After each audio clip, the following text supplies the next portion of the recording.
audio quality. I'm just doing a sound test using John's fucking speakers. Okay, I've got to make a tweet for a podcast. How do you do this? I almost linked it to Twitter.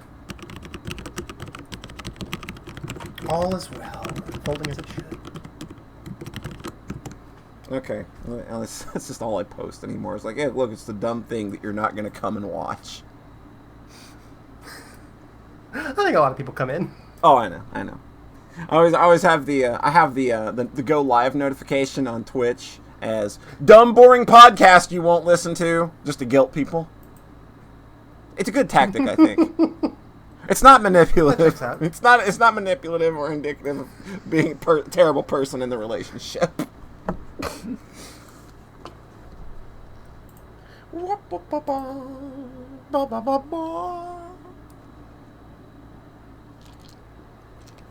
Hello? Hey!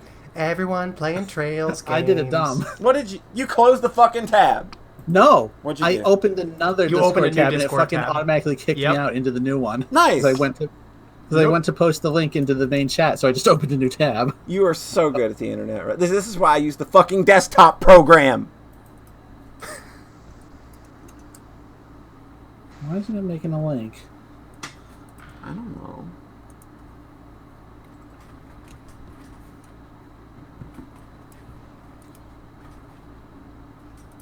There we go. There. Did you do it? Yeah. Did you learn how to use the internet, Rhett? No, I mean, I'm pretty good at the internet. Do any of us really know? I mean,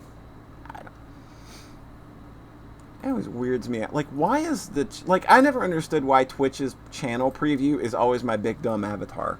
Like, why wouldn't it just be like a preview of the damn stream? Oh, I think that would take way too much. But if I if I click my name in Discord and I look and I see my status, it says I'm live on Twitch and it shows a preview of the stream currently in progress. True. Yeah, it probably could be better. Like, why does it need to be the avatar? That's dumb. It is pretty dumb. It's lazy. That's what it is.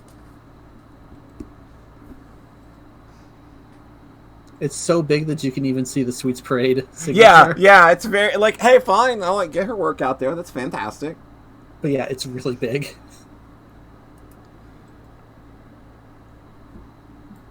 Hello, Tengu, welcome. Twitch, it could be better. No, we were talking about Discord.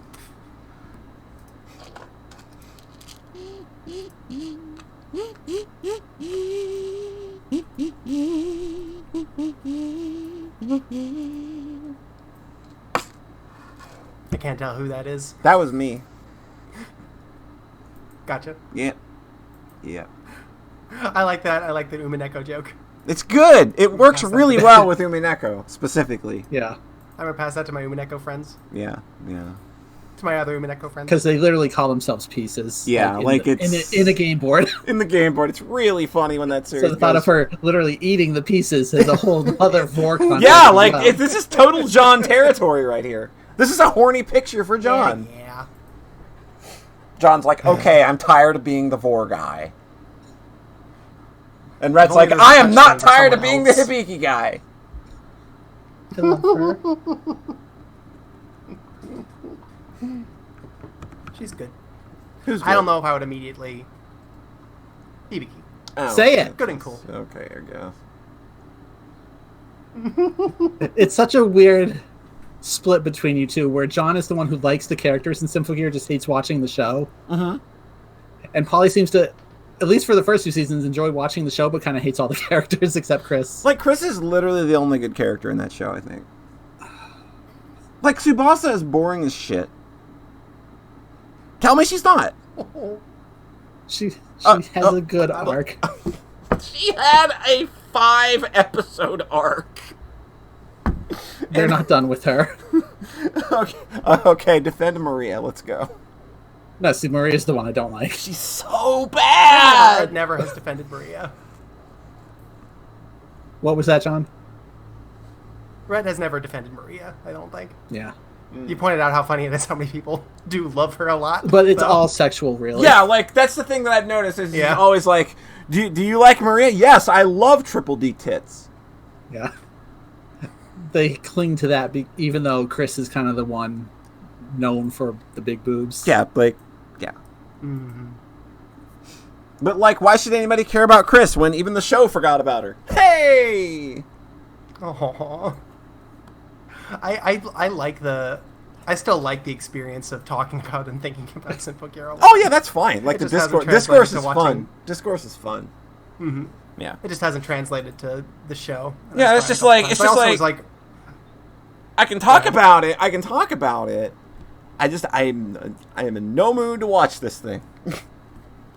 yeah, I was also really sad when I started up season 3, and I don't think that was the right headspace. I think I need to be like very well to engage with media that's like challenging for me in those ways, where it's like this is not necessarily my thing, so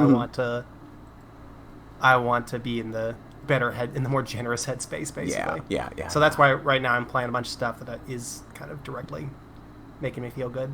I am literally doing nothing. Yeah, It's Me great. and Polly are just in the literally do nothing mode right now. Yeah, I am literally at man. like the shit that I am talking about is literally like 3 weeks to 3 months old. Oh God. One of them man. is 3 months old. Like I just had an entire week of getting home and playing like 1 or 2 Mario Maker levels, and that was my entire night. Like that's it. Yeah. It's kind of rough in here. Thanks for Right 250. now. Thanks for 250 bits, Stingu. Much appreciated. And then on Friday, Sounds like I maybe got kind of- go really ahead. mad at Mario Maker because I was losing on a super basic easy level. I'm just like, what the fuck is going on right now?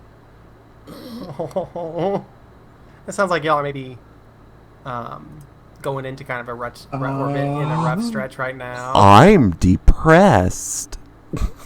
I think sorry, I am Polly. too. I'm sorry, Red. Polly beat me there. Oh. But Yeah, like it's literally. Look, dude. Take it from somebody who is a depression professional. I've been at this for a while. I know a thing or two about feeling bad. Hey, Beepner, welcome. Hope you're ready for the show where I'm on everybody's depressed except John.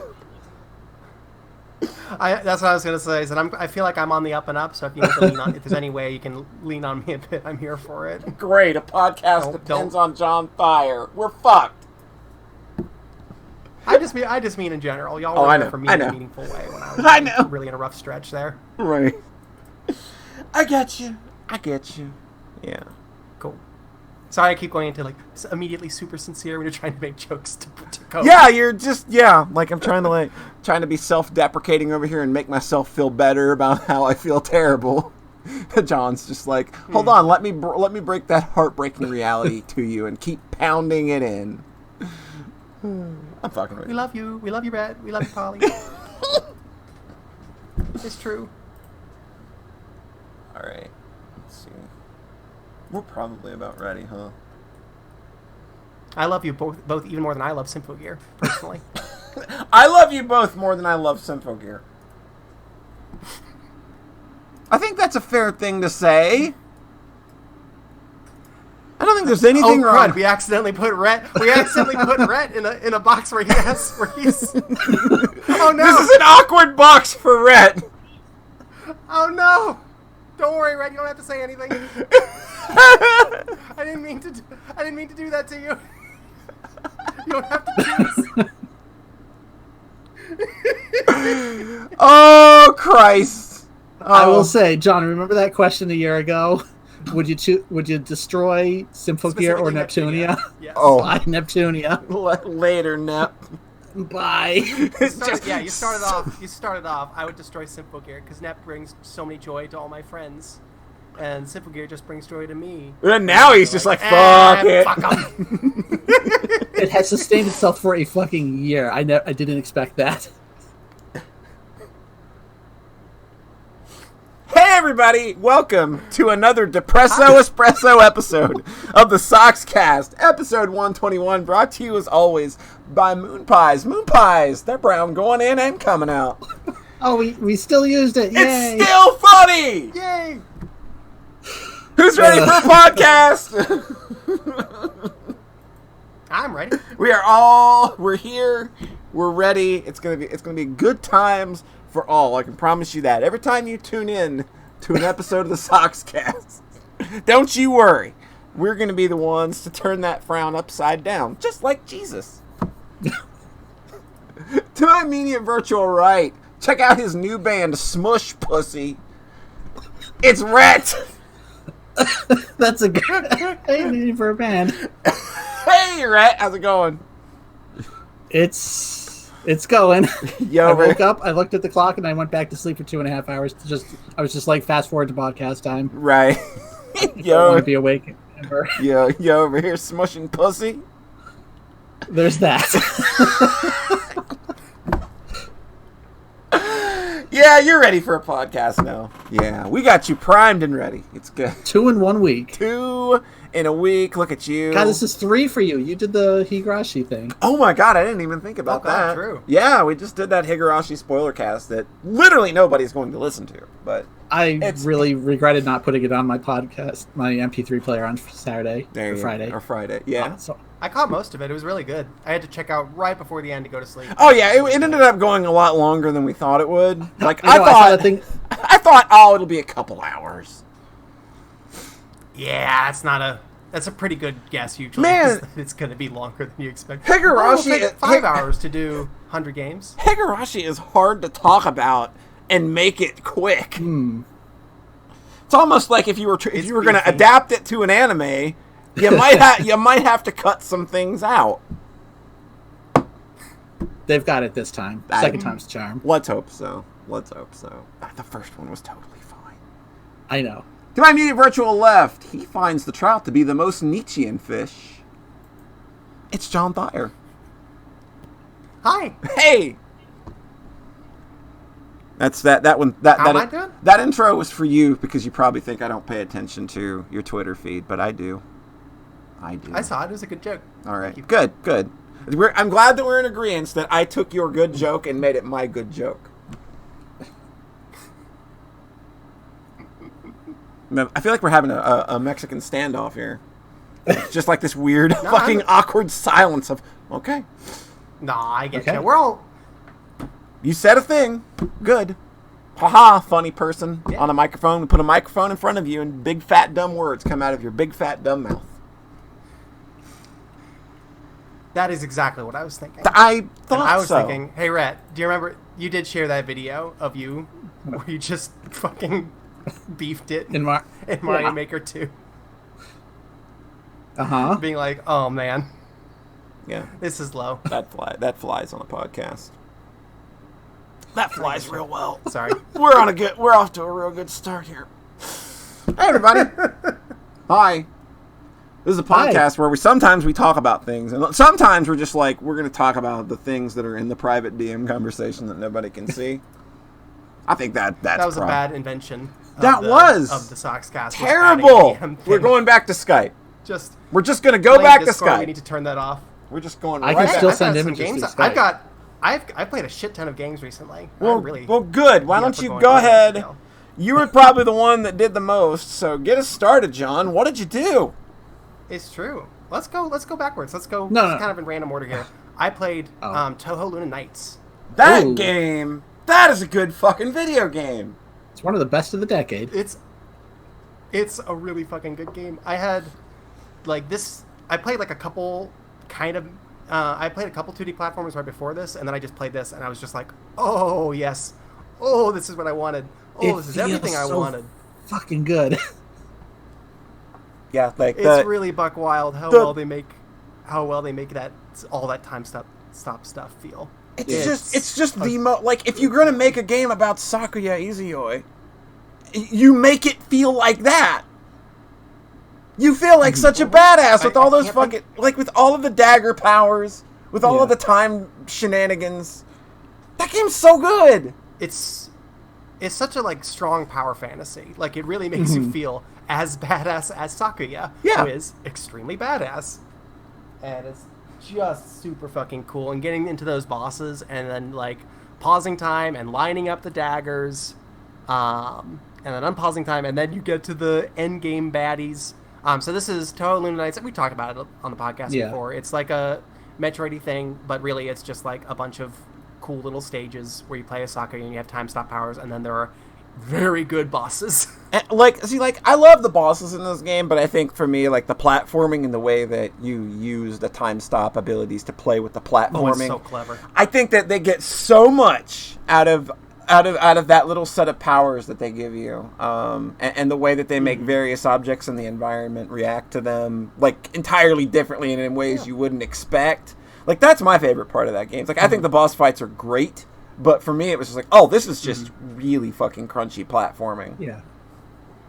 But the whole clock tower really stuck in my brain. It's just like, oh man, when you're riding those gears like under other gears as you stop time, but only for these gears, and it does the whole braid thing where it grabs where it has certain things aren't stopped by time, certain things reverse direction when you stop time. It's like certain things only move when you stop time. And unlike Braid, this is a game about something. And I'm like, Braid, this is fun. There you go. No, so the bosses definitely are what stuck in my brain because I dug deep on them. I had a really fun time with those bosses. Like, there are a few that I was sitting there for like an hour and a half, like a half hour or so, banging my head against. I mean, John. Like, how do you do this? John beat the damn extra boss. I actually did. Yep. I did do the same thing Polly did, which is I went back and I 100%ed. I just ran around the castle with the lost sword on and just let it find all the secrets for me. Yep. Yeah. That's a smart design. I don't know if that is an intended design or not, but it actually, like, for the end of the game when you're going around, like, just filling in the squares of the map, like, that's such a smart thing that, like, the sword just kind of finds everything for you, and you get it really late in the game, so that's about when you'd want to go back and start doing your due diligence on a map like that. Yeah, I beat one of the bosses using the sword, and I was like, oh, this feels a little bit boring because it's very passive. Oh, It's yeah. letting the sword control it. And then what was cool is that it's very powerful in that sense, but I did switch back to using like the chainsaws, the knives, and you actually deal a lot more damage more quickly. The sword isn't that strong, but the chainsaws are so dumb. And literally throwing chainsaws and the way they just bite into a boss or an enemy feels so good. It feels so good. My favorite thing was to just pause time and throw like 3 chainsaws stacked on top of each other, and they just unpause time. They all fly into the boss and all crunch, and you just see the life bar go way down. Yes, it's real crunchy, and that extra boss goes down real smooth. Yeah, the extra boss is really fucking good. Yeah, like they get what they do is that they get to the point where you are in an attack. And then you stop time, and then you don't know how to get out of the attack. That's where they get there. No, they get there earlier. They get there with Rumelia. Yeah. And then then you have the whole actual final boss gauntlet, and then you have the whole extra gauntlet. So you get those like 3 solid, kind of pushing you extremely hard bosses. Yeah. And they're all learnable. Rumelia. The thing with the extra stage boss is that she is extremely fast. Oh yeah. And something it took me a while to pick up on is that most of these bosses, they actually use their moves in a static order. Yeah. Which can usually be really boring, except that they move so fucking fast that it's not boring. Because like it's just really snappy the way they jump between these different patterns, and the way you have to like set up, and the way you have to manage your MP from pattern to pattern so that you can afford to do those big attacks and manage your time. You have 2 separate resources, and the process of managing those resources is really satisfying. Okay, so like one thing I would do is that there's one attack where one of the later bosses would shoot out like a bunch of gears that are all themselves shooting out waves of bullets, and I would specifically like find a safe spot and huddle there for as long as I can so that they would get like 6 gears out shooting a ton of bullets everywhere, and then stop time, and then I'd just like kind of dance between the bullets, grazing and collecting time stop. And it feels so good. And then I like drop knives everywhere, as I'm like, I slide under a bullet and then drop a bunch of knives right next to one of the gears, and then slide under and hop over another one. And it's just like, oh, this makes me feel like Sakuya, without being like tedious either. Yeah. It's a really like it's cool hard balancing to act. it's hard to think of games like this where a character has a very identifiable set of powers. Like, we know what Sakuya's manipulation of time does in a normal Toho game. And then, like, putting the player in control of that and actually feeling like you are that character and you're thinking about situations in the way that they have to think about them. It's like, I can't think of many games that do that offer that unique of an experience. Mm-hmm. It's you can't really imagine it any other way. Yeah. It looks and it feels kind of effortless the way that they made it look. Oh God! Like, this game's so confident. Like it. Yeah. Like, there's nothing I've played that is quite like this. Mm-hmm. That brings it, and certainly not that brings it together this effectively. Yeah. It's like it feels like a genuinely kind of original set of rules, set of mechanics that is then executed on in this really well done, epic way. And I beat the boss rush. I can get I'm good at this fucking in game. a row. I can get to the like final boss of the main game, and I kind of just tap out at that point because it's just like it's so much to take on at once. Does the boss rush boss took me include the like extra boss? Oh my god! Yep, It does. I don't know if it did that beforehand, but it does now. Mm-hmm. And I took like 90 minutes on the extra boss, and by the time I finished it, I kind of knew it. Yeah, like by that point, again, because they do have static patterns. The final boss too. Yeah. Mm-hmm. So I actually beat the boss rush in 3 tries. And that felt pretty good. It took me 15 minutes. Nice. Okay, now do it without taking any damage. I mean, given that the patterns are static, that's probably possible. Oh, I'm sure it's yeah, possible. I think it's possible. I think it's really doable. This might take you to I think really that pleasing challenge. I think that's an actually pretty doable thing, given how static the patterns are and how easy to read they are once you know them. Mm-hmm. It's so fucking fun. But yeah, I got the lowest rank. There's an achievements for getting higher ranks, but I looked into it, and I think that beating the bosses faster is really just grinding up your level. Yeah. And I realized, like, I'm not really interested in getting to the point where I can beat all these bosses in, like, 10 seconds. And, like, the level ups are really, really minuscule in the game. Like, you hardly notice them. Yeah. Like, the gems give you... Like, the gems that you collect also add, technically, to your attack values, but they're, like... For every 100 you get, it's like 0.001 strength. And it's like, this is not worth grinding for. Like, the stats and level up stuff feels like it's there because Symphony of the Night had it. Uh-huh. And it feels like this could have just been like these numbers could have been taken out. Like, raising your numbers at all could have just, like, that is a system that could have been entirely removed. And, or it could have just done literally nothing. Yeah. It would have been funny if you just got level up and then nothing actually changed. I wish there's a narrative thing that they do in this game where at the end you find out what else going on, and I wish that the gems actually affected that. It's weird that they don't. Didn't? No, it doesn't actually affect it. Because it really seems like they should. I was really hoping it did, but like they balk on it. Mm-hmm. They made me believe it did, which is cool. There you go. That's important enough. Like, this game's really flawless top to bottom. Like, there's not a part of this game I don't like. That's very much nitpicking. Yeah, like nitpicking in the sense that, like, I agree. Like, I think the leveling up is extraneous. But yeah, it's extraneous, that's but how granular we have to get. Yeah, it's extraneous, but it in no way makes the experience bad. You don't even have to think about it because it's so fucking passive. Man. It's just like one extra number going up. Like, oh, I leveled up. Cool. It doesn't even show you the number. It just goes, doesn't it? It just goes level up or whatever. Your level is on the HUD, and it's just like, okay. But, like, you don't actually see your attack power going up. No. You don't feel it because it's so minuscule. Yeah, so like, it really is just... You have to gain, like, weird. 4 levels for +1 to notice, like, you're doing 15 damage instead of 14 now. But it's a good game. Yeah, it's a fantastic. fantastic. I had an blast for that game. Thank you all. Hey, Sockscast approved. Yeah. Yeah. Toho Luna Nights. Everybody get out. Like, even if you don't know Toho, I guarantee you, you're going to thank us for this one. Oh yeah.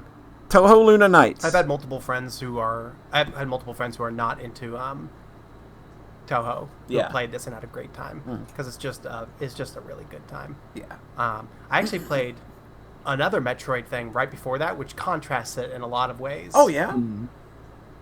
I want to talk about Redo. Oh, I saw you playing this, and I've kind of wanted to check this out myself. So I'm eager to hear you talk about this one. Well, just to start off, like recommended, but with caveats. Gotcha. I think is the good way to put it. Mm-hmm. This game, so it's a. I'm going to put the Steam link in the chat. Go for it. It's also on itch.io if you like that, which I do, but I forgot about it. But it's a 2D explory platformer. But big deal, there's no map. Oh no, you can't have one of these games without a map. What? You can't do that. There's no map. You can't do that. And it's pretty sizable too. You can break the law and draw your own map. There you go, draw your own map. You can't do that. It doesn't cheat, I don't think. Like I think that it does. So I think you could draw your own map. I didn't feel it was necessary. This was about a 3-hour playthrough for me, which is like it was paced in pretty much exactly the way where I was able to keep the whole world in my head, but I had to work at it and do a decent amount of backtracking, not because it was necessary for the flow of the game, but to kind of refamiliarize myself with the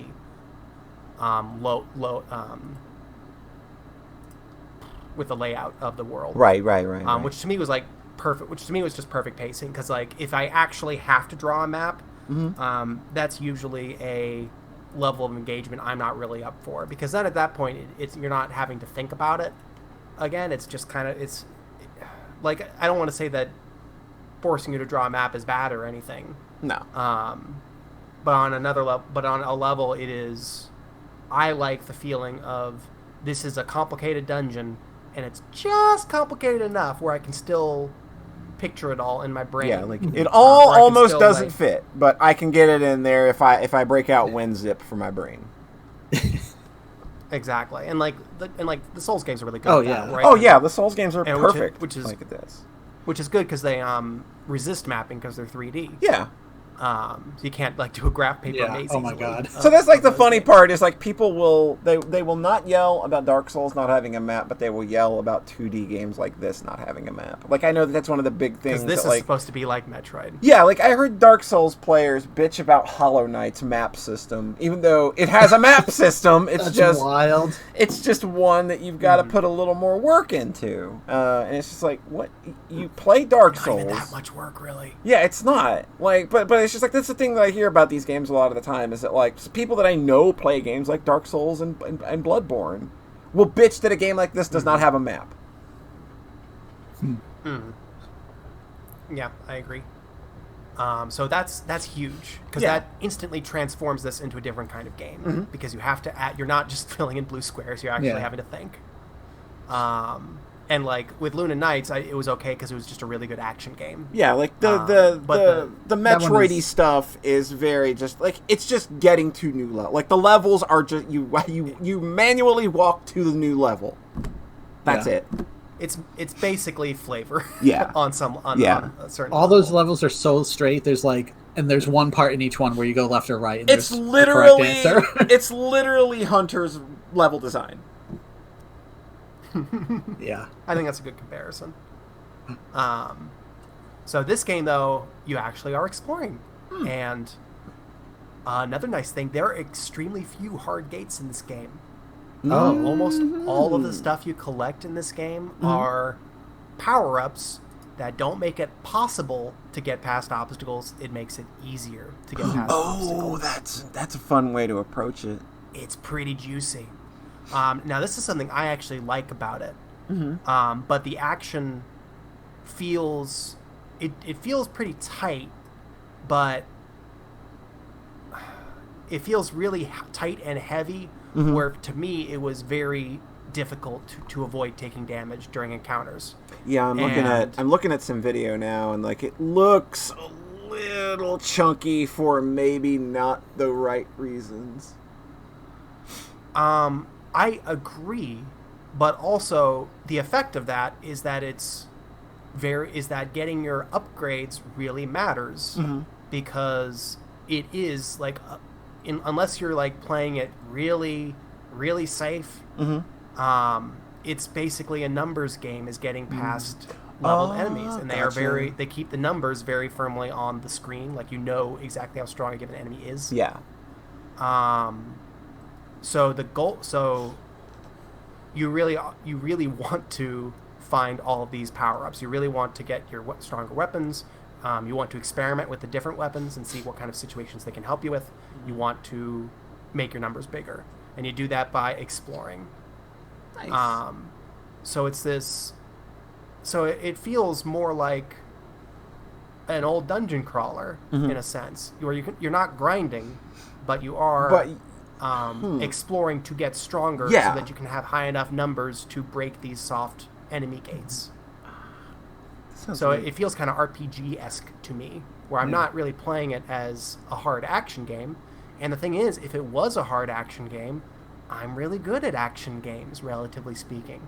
The power-ups would matter a lot less in that situation, because I could probably eke by most of the enemies, which is my experience with a lot of Metroid-y stuff, like Hollow Knight, like other games, is that power-ups are less important when the action is strictly fair, and that prevents it from operating on sort of that dungeon crawler, that very like old school PC dungeon crawler level, where where you want to get your numbers bigger in order to get past the obstacles. So for me, that was ultimately like a big plus about it. Gotcha. I really liked and again, I think the action feels good, but it's good in a very specific way, where you're not playing it like Luna Knights or Hollow Knight. For me, it was kind of exploring it as a dungeon crawler. Right. And the pacing of that is really fucking good. The end of the game is blocked off with 2 doodads you need to find elsewhere in the world. You figure that out.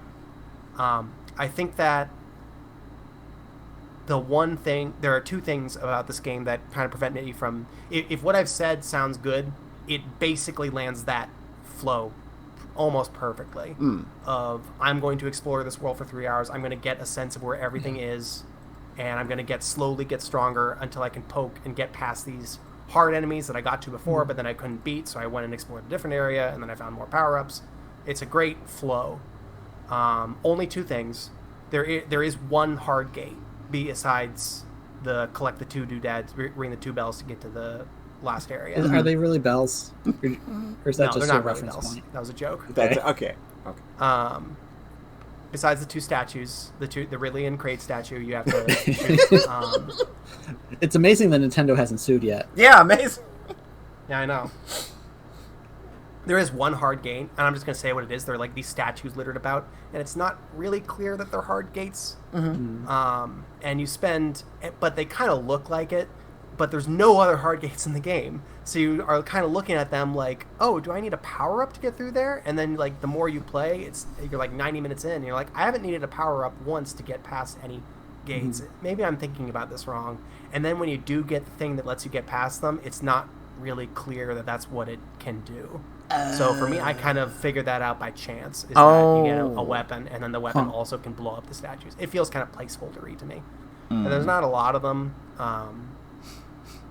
but that felt like an unnecessary wrinkle in an otherwise like really clean progression. Yeah. Do you shoot him with the rocket launcher? You shoot him with the last weapon you get, basically. Okay. And it's not really spelled. There's not really a reason why this weapon beats the statues and nothing else does. I think it would have been nice if they just had like a big number you have to get through, like one of the normal enemies, or if they had just had locked doors and you get a key.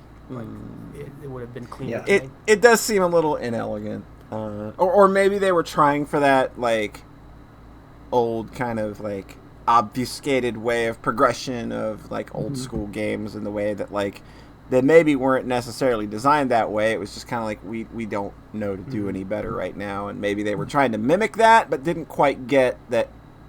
Design like that was often just like, hey, video games are still a young medium and we haven't figured all of this communication out yet. Yeah, that is the only thing about the progression that felt bad to me was like, oh, okay, so there is this one thing where, and it's basically to block off the areas where you get the keys until you know what the keys are for. Right. The other thing is that there's no ending. There's no climax. Oh no! Oh, that's a much bigger whatsoever. flaw. That's kind of a problem. So you get to Torian, and it's just like one 60-second cutscene, and then it's credits. Oh, like there's not even really a level. Oh, so like, and the writing across the board is just feels a little dicey. But there's not a lot of it, so you don't really notice. Right. Until you get to the end, and then there is like 60 seconds of dense writing that doesn't really land, and then it ends, and you're like, oh, okay, you didn't really know how this part of it worked. You didn't know, or you ran out of money or time. Ooh, man, that makes me not feel good. Yeah. So that's a negative, but like, it doesn't like make any big promises or anything. Okay, you're not expecting too much. I expect the game. I expect most video games to have some kind of climax. Yeah, and there's something, but it's not much. It wasn't enough for me. And apparently, if you do New Game Plus, there's an extended ending, and I'm like, oh boy, we added two paragraphs. I'm not gonna play. We added 2 paragraphs. I'm not gonna play that game. Sorry, it's literally that I can't imagine it's anything other than that. It just felt a little. This is the first game from this dev, I think. Mm-hmm. It just felt like, okay, we haven't really. You knew how you wanted this part to feel, and you didn't really know what this part should be like. So I didn't mind it that much because the progression of getting to that point was the part of the game that mattered to me. Right. But yeah, so just know if you do boot it up, you're in this for the journey and not the destination. Gotcha. So I still recommend it. I still had a good time with it because there's so little like stuff like this that is also at this level of kind of polish and kind of scope. I was pleased to see a game that pushed this hard because again, like Hollow Knight pushes the Metroid-y stuff way closer to those kinds of dungeon crawlery things where there's a lot fewer hard gates and it's a lot more open. Yeah. And power-ups matter and whatnot, but it still has a lot of that. There's still a map. There's still lots of power-ups you need to collect in order to poke around the world. It has the creature comforts of the genre. Yeah. Yeah. Whereas this almost throws them out entirely, and that's really cool to me. That's something I'm interested in. Remember how everybody thought Minute was going to do that as a player? When people thought what? I remember how everybody thought Minute was going to be the game to do that. Oh my god! And then it turned out to just be boring, but everybody acted like it was good anyway. There's a strong formal language here in Redo where there's just nothing going on in Minute. It's just like there's almost no game design happening. Yeah. Is Minute Sockscast unapproved? I think so. Yeah. Have all of us tried it? I think I'm the only one that beat it, right? You're the only one that beat it. I've played it, and I just thought, wow, this is boring. I played it for like 20 minutes. It was like, oh, this feels awful. Yep. And it just keeps doing that for 2 hours, and then it's done. Yeah. But it's subverting the genre, John. I've got a lot more little games I want to go to, but I'm happy to throw it off for now. Okay. What have you? Well, Brett.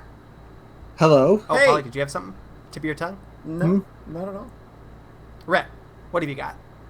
I've been watching a lot of anime. Surprise! Because I just haven't been feeling games like it all lately. So I've got 6 here. Oh no, maybe it's 6. I will try to go through them pretty quickly. Okay. Because we're like Polly, we're going back like 3 months here for some of these. So the first 2 are rewatches. I rewatched Gale Gone Online, which is that's a good show. It's a very good show. It's almost like I was immediately watching it to rinse away something else. Yep.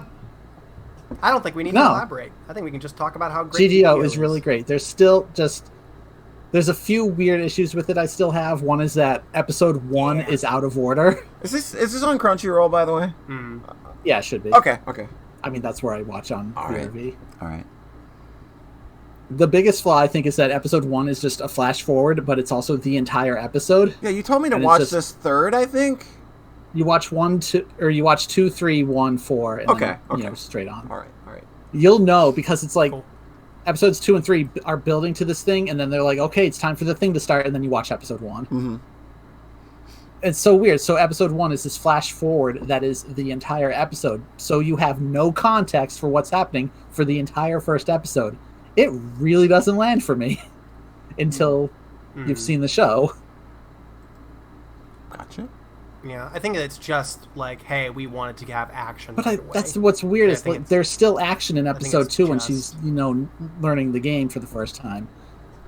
I think episode 2 is just immediately more compelling because you have actual characters and plot progression instead of them hiding in the grass playing fucking PUBG. It's sort of like that it's kind of like that flash forward thing I was complaining about earlier. In this week, where it's just like it feels like it can feel unconfident when you're like, we gotta get to show them the good stuff right away. Yeah, guys, I promise there's good stuff after the boring stuff that we don't have much faith in. Yeah. And then we'll show you and then we'll do all the setup, I guess. Yeah. Ugh. So that the setup that need to actually make that stuff to make you actually care. But yeah, that's a good. So then that's a good thought. Then so on my rewatch, watching episodes 1, 4, 5 in a row, which are all like the first big moment, it goes down much smoother. It's like, oh, it's like this escalating action thing. You don't spend 2 episodes breaking that flow in the middle. Boy, Len is really cool too, like huh? That. I will probably try watching that next time. Watching it in that order next time. Len is really cool. We talk about P2H a lot, but Len is also extremely cool. I forgot that. Len is so great. So the other so many great moments. Yeah, the other issue I have with the show is its Art Online kind of hook where there's a threat of violence in the second game. And it doesn't need to be there, and it's also extremely weird because the show wants to be a comedy. The show is a comedy. But then you have this arc one character is basically threatening to kill themselves if they do poorly in the next battle royale, and that is juxtaposed with Len meeting her one of her close friends in the game, and the friend is just being really humorous and funny, where she's like, I'm gonna go to the town and see how many guys try to pick me up, and then it just does a hard cut to her going 34. She's just, and then she like goes to the weapon shop. She's like, I'm gonna buy a grenade launcher and a grenade launcher, and that's all I'm gonna have. And she's talking about how her sugar daddy hooked her up with like 100 million gold in the game. Like, so she's very funny, but she didn't work for me at all because I was stressed about the whole threat of violence in the real world that they set up. I think that's really weird. I think that's what I said the first time. Is just like, hey, there is this part. I think the show works better if you just don't worry about it too much. Just don't take it very seriously. You just have to trust the show. Nothing bad ever actually happens. Yeah, which seems goofy. Because they definitely don't like do enough setup to make you worried. They don't actually set the stakes in a meaningful way where they show the character like put a sorry, this is a little dark, but like put a gun on the table next to her in the real world. And there's no like actual setup to make you believe that this is a hard risk. So it just feels like a weird the closest they ever get to that, just felt obligated to have that because it's so weird. The closest they ever get is like some of the characters speculate that she's using the old headset from Sword Art Online that was killing people instead of the newer one, but they never follow up on that. You don't actually ever find out. Yeah, that would have been really easy way to establish the danger there, but they don't act. Yeah, but it wants to be a comedy, like you said. It's a comedy and very good action at the very end. Holy shit! It still goes down real smooth. Goes down real smooth. I mean, I watched this show in like a day because it's like this whole thing is really just 2 battle royales. They're just extremely good. Gotcha. It's like mostly good action. Yeah. It's good to really great action. And then I watched another. So I was like on this rewatch high. I rewatched another show with a military girls theme. I rewatched Girls in Panzer. That's Oh huh. yeah. I mean, I remember you You had such a liking good it. time with this rewatch, right? It's like I remember you liking this, but it didn't really strike me as one of those I'll rewatch it shows. Really. So my first watch of this, I really didn't trust it. I had a chip on my shoulder about this show for like 5 years because I like Sora no Woto, the real mature Girls in Tanks show. Right. All these plebs watching Girls in Panzer. Oh, it's a slice of life comedy thing. They're not taking the tanks seriously. Like this show, you have to remember how insanely popular this show was. I know how was, popular it was. Yeah, and I was just grumpy at the time because Sora no Woto had become. Well, Sora, nobody gave a flying fuck about that show. Fuck. So it's like, you guys know there was another show with Girls in Tanks like a year prior to this. You could try watching that one instead. But now I just like both shows, so it's fine. Because this one, it's pretty funny. It's structured like a sports anime. Yeah. Like the whole thing is just a tournament, really, except they're using tanks. So the battles tend to be a lot slower and more like the Gun Gale Online fights are kind of blink and you miss it because gun violence happens very quickly, whereas in Girls in Panzer, like an entire episode can be one tank battle, and they're like setting up moves and diversions and trying to flank each other. Right. One weird thing in the show is that there's an episode 7.5, which is also very similar to Sora no Woto. And so they have this episode that just only came out on the DVD, so I was able to watch that inserted into the main timeline, yeah. The main timeline, and it works really well. Except episode 7, because they didn't originally have 7.5 there, just says who wins at the end of the match. Oh, yeah. It does this awkward flash forward to them winning. So then episode 7.5 rolls back, and then episode 7.5 after the credits spoils the entire series ending. Oh, good! So you don't want to watch that part. So it doesn't slot in as nicely as you'd think it would. Nah, that's... I mean, you just have to know. Yeah, you have to know, obviously. Don't keep watching past the end credits for this dumb joke that is pretty predictable, but I was a little like, oh, oops, even having already seen the series. But also, like, having that episode, because 7.5 is actually, like, 38 minutes long. It's, like, basically 2 episodes. So having that there as part of the main tournament, like, makes the whole thing feel a lot more fuller and cohesive. Because it's kind of weird that it's a 4-round tournament, but they only show 3 rounds in the anime. So having those, 1.5 episodes in there is nice. And I really like that show. It's snuck onto my like top 25 of the decade list, and now I'm like, oh yeah, it definitely deserved to be there. Yeah. Next show I watched was Princess Connect. Oh God, yeah. I got After 5 talking to me about this one a lot. Oh, so what's he saying? Other than that, it's got a lot of cute girls in it. I don't really. So the show has a lot of cute girls in it. That's kind of like I didn't want to say that because I don't want that to sound like that's the only hook, but that's what it sounded like the only hook was to me.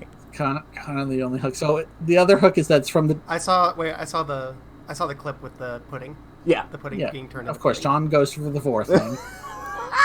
No, god damn it, John, that's your thing now. You're just 4-boy. If you were a superhero, that would be your name. Listen, we all have our thing. We know what mine is. So Princess Connect. It's from the director of Konosuba, and I think some other staff worked on it. Yeah. So that's kind of the other hook, is that you hope it's going to be that kind of similar comedy. And it's also, a fantasy setting, even though it's not an isekai. No. But it fails to live up to that potential, immediately. Oh. It's wild, though. So, it starts with this character named Yuki falling from the sky, and this girl named Kokoro runs up to him and is like, I'm your guide or servant or whatever. And that's, the entirety of their character development. Oh. They never go anywhere with those 2 characters. Oh, no. Yuki's weird. He's the main character, kind of, but he also, doesn't talk. And I was like, oh, it's almost like playing or an anime version of like someone from Chrono Trigger, yeah, where he's like he's doing a lot of emoting and going like and thumbs ups. Yeah. And then I realized, oh, I looked up the original mobile game, and it's like, oh, that's literally what this is. He's a silent protagonist. Oh, they put a silent protagonist into the anime, and that could be real fucking funny. It could be real funny. I just don't think it lands a lot of the time. Yeah. So the real show is about this knight named Pecorine, and then this cat girl named Carol. Everybody knows Carol. Everybody loves Carol. Yeah, like Carol is kind of like I would say the standout character of the season, I guess.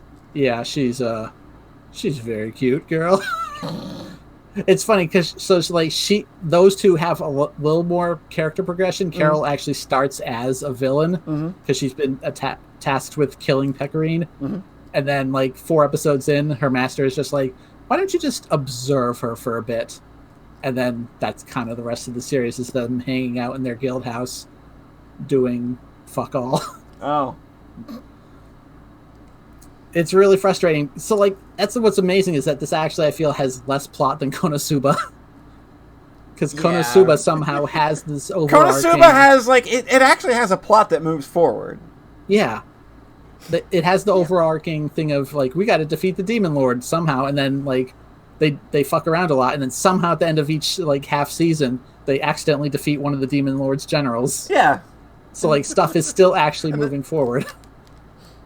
And the novel's ended this year. I found that out. Yeah. So it actually does have an ending. Yeah. I mean, everything has to have an ending eventually, even if it just stops. But yeah. The fact that so little happened in Princess Connect was really frustrating because, like, 2 episodes from the end, they start trying to do some stuff, and it's too late at that point. I will say though. Okay, so Carol was she's the cat extremely girl, right? cute cat girl. Okay, good. Episode 5 of this is which one it was again. Yeah, episode 5 of this is like the closest they ever to get to a real good Konosuba episode, but they never kind of hit that energy again. Because it's basically. Is that the one with the? No, that's like episode 10 or something. Okay. That's way later. Episode 5 is like Yuki gets kidnapped by experimental doctors who just want to fuck with him basically, and there's a yandere, and it's very funny because then the other girls have to like hatch this rescue mission to break him out. There's a what? What is there? Yandere. A yandere? A yandere. Yeah. Okay, a yandere. Crazy lady. Yeah, I know. What? How do you say that word? Yandere. Okay. Whatever. No, it's a yandere. I got you. I'm Western. Yandere. Yandere. I just think there's this one episode that gets close to the Konosuba energy where you could see that the cast from Konosuba going through the same adventure, even though Kazuma and Yuki would react 100% differently. Because Yuki is he's so incredibly passive. And that is not... Like, he's still not freaking out, even though, like, this lady's standing over him with an axe and stuff. Right, yeah. And, like, being like, I will cut you open and give me your love and shit.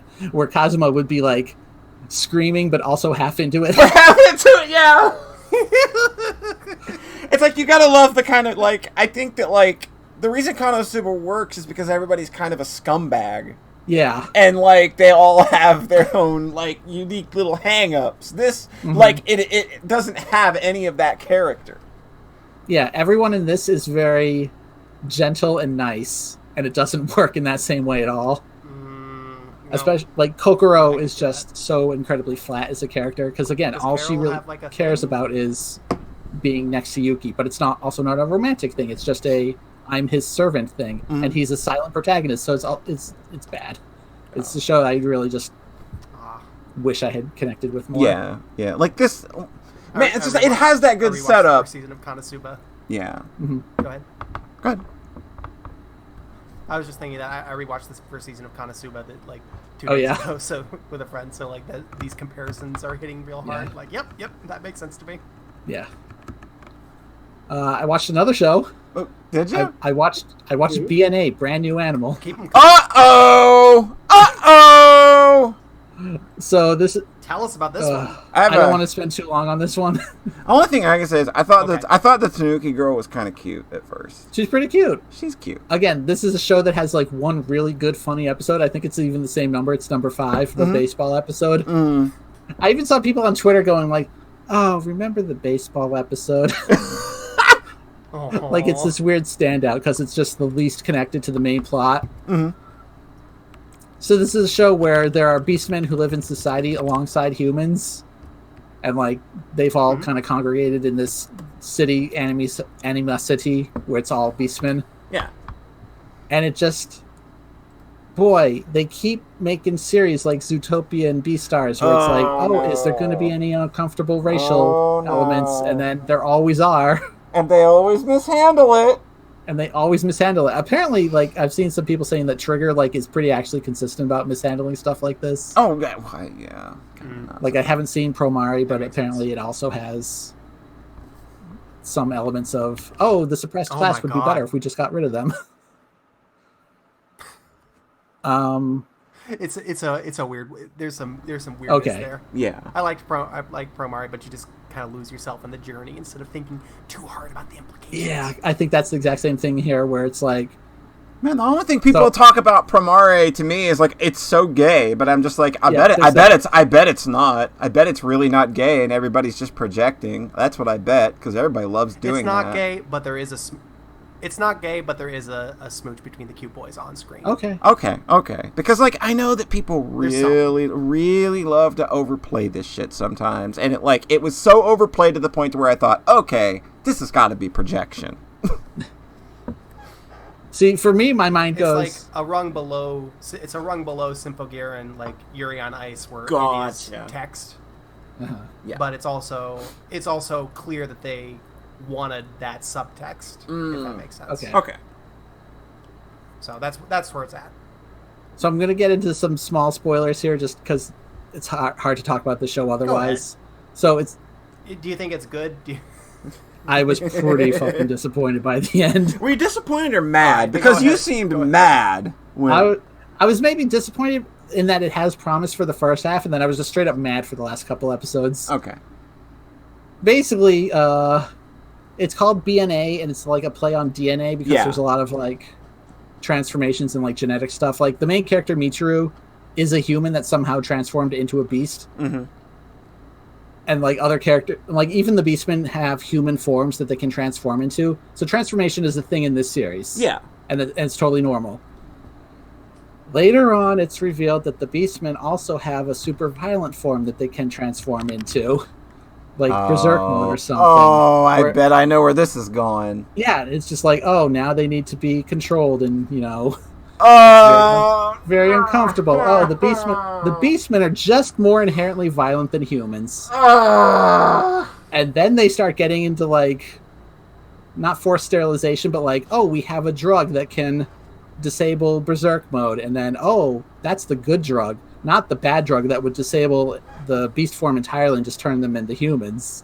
Like, really weird politics. So weird. God, this is weird. This sounds real uncomfortable.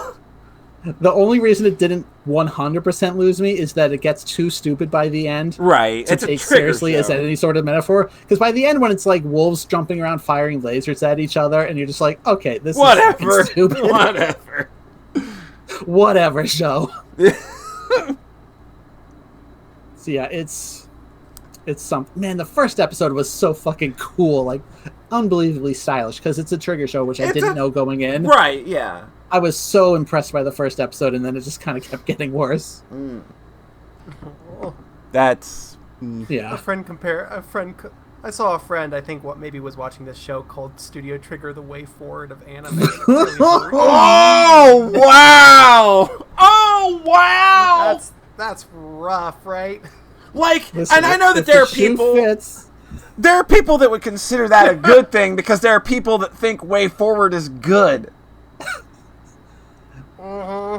They're both studios where I go, you guys got the animation part down. Fat Kakashi in chat has the point. Can we just agree that Gurren Lagann was a fluke? My God. I really like Little Witch Academia. Little Witch Academia, like, that gets a pass, even though it has that dumb sports fucking subplot at the end. Again, every time they try to directly invoke politics, they just fuck it up. Yeah. Like, what? That country. Yeah, because in Little Witch Academia, it's not actually politics, it's fake politics that pretending to be. Yeah, they're trying to have that subtext, and it's just like, please. It totally riffs. We just need the magic witch stuff, okay? That's all you needed to make this work. Yeah. Just have them say power of love and 7 billion souls and stuff, and that's the good shit. There you go. That's all you gotta do. Yeah. Okay, 2 more. I'm sorry. I watched a lot of anime. Keep going. I watched Dr. Stone. Lay it on us. I watched most of Dr. Stone. Most of. Oh.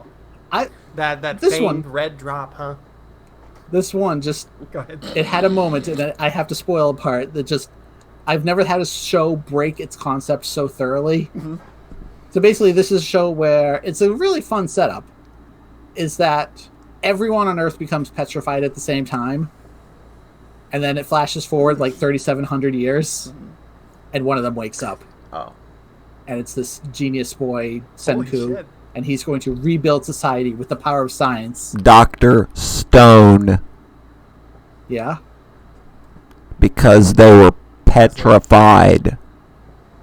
Oh. Yeah. Can I make that my thing instead of war? It's the weirdest thing in that show is when they do the title drop, he calls Soap the Dr. Stone. And it's like, oh, that's not very cool at all. Oh. Because they're like, oh, if we get sick, we're dead. And he's like, don't worry, I've invented Soap, the Dr. Stone. And I'm like, what? What? So that part's kind of weird. But anyways, the show, like, it continually, like, subverts, like, a fun premise by having, like, just awkward stuff. Like, it doesn't actually focus on Senku at the very start. It focuses on, like, his friend, which is weird. And then they spend a few episodes. So Senku's already been awake for 6 months at the start. And it's like, oh, you kind of just fast forward over what would have been some of the most interesting stuff. And like a few episodes later, they do eventually do the flashback to him waking up alone. And it's like, oh, now we have that context. Why didn't you just show the story in order? Very weird. God, that's a running I know, theme it's lately, weird. So anyways, extreme fast forward. They this third person they revive, they figure out like the chemical compound needed to unpetrify people, and the first person they revive is like a murderer. Oh, that's That's good. juicy. That's something. So he's very strong, and they use him to help fight off wolves or lions or whatever. But the problem is that like now he's like, I want to rebuild my perfect society my way, and he goes around and starts smashing statues of old people. He's like, old people cannot. Yeah, he's immediately murdering people. Fantastic. So it's like it's one of those things. Like, you know how in Watamote, you thought like the show will not work if they bully her. Yeah, it would suck. For me, it was like this show breaks when there is threat of murder. Like, I just want Science Boy doing science stuff in a comfy, future timeline. Yeah. Not because couple episodes in, Murder Boy turns to Science Kid and is like, I'm going to kill you, and then he does. Oh. There's this fucking scene of him karate chopping Senku on the back of the neck in order to kill him. And then, through anime bullshit, he does survive and ends up having to flee to a whole new area. Oh. And while Murder Boy is just building his army up in a different corner. So we just don't go to Murdered Boy Town anymore. Yeah. So there's this whole fake death thing, and it's just like, okay, that's bad. And apparently that's the direction the show's eventually going to go into, because apparently season 2 is called like Stone War. Oh. Yeah. I'm really not here for that part, but that's not where the show actually broke for me. Oh. So there's like 10 episodes in a row where he's actually like building up science properly finally, and they like are doing a whole flow chart to eventually make or they eventually want to make sulfa so that they have antibiotics. Yeah. You also have to assume the show is ridiculous because Senku just knows everything. Oh, right. Yeah. Because like again, he's making sulfa from nothing, and like just this whole flowchart of like, okay, now we need hydrochloroxide, bleach and shit. Oh, we've got to make glass first. Like, he knows how to do everything. Here's why the show broke for me, though. Towards the end, it's revealed he had a dad, like people do. Oh, yeah. His dad was an astronaut. His dad was in space when the petrification happened. Oh. Okay. So there's 6 astronauts who watched this all happen. They come to Earth and do fucking nothing with the rest of their lives. Okay. It's baffling. Because the whole premise of the show is that it's been so long, 3,700 years, that all humans, like technology and buildings, are gone. You think these other characters who have all of that still sitting there with a bunch of statues hanging around would be able to rebuild society much, much easier. Yeah. They could really help. Instead, they literally go to an uninhabited island and then apparently just stay there for the rest of their lives. Yeah, like Cleric Cassius in chat agrees with you in that she would love to just watch Senku make impossible technology in the Stone Age and nothing else. Yeah. They go to an island and make babies, and that's it. They don't try to rebuild society at all. And his dad, his dad leaves a message like to Senku in the future. I know you'll be able to do it. Like, making him into the chosen one. It's so bad. That is so fucking dumb. It just I was just like, okay, I'm done. You've broken the premise of the show for me, and then the whole war stuff coming up. It's such a good premise. So I watched one more such anime. A good, solid premise, right? Yeah, it's a fun premise that they just completely ruined. So it's one more show because we delayed the podcast a week. Right. I watched Ascension of a Bookworm. I don't even know what this is. This is an isekai. Oh, what isn't these days though? I think you had more fun with this one than like any of the other ones you tweeted about. Oh, for sure. This is fine. I was like, I rewatched 2 shows that I liked, and then watched a bunch of new shows that I kind of ended up hating. And then I watched this and liked it. I was like, okay, I'm not crazy. There's still hope yet in the world. The show the premise is, it's an isekai. She dies at the start. She was a librarian in her first life. And she is revived in a medieval fantasy world as a 5-year-old. But she has all her memories, so she's very smart for her age.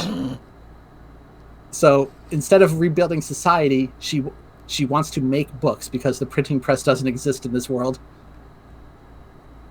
And it's a very cute, fun show about this girl. That sounds very wholesome. It's very wholesome. It's very cute. And it's like, it does get into some stuff where like characters are starting to figure out that she's not normal.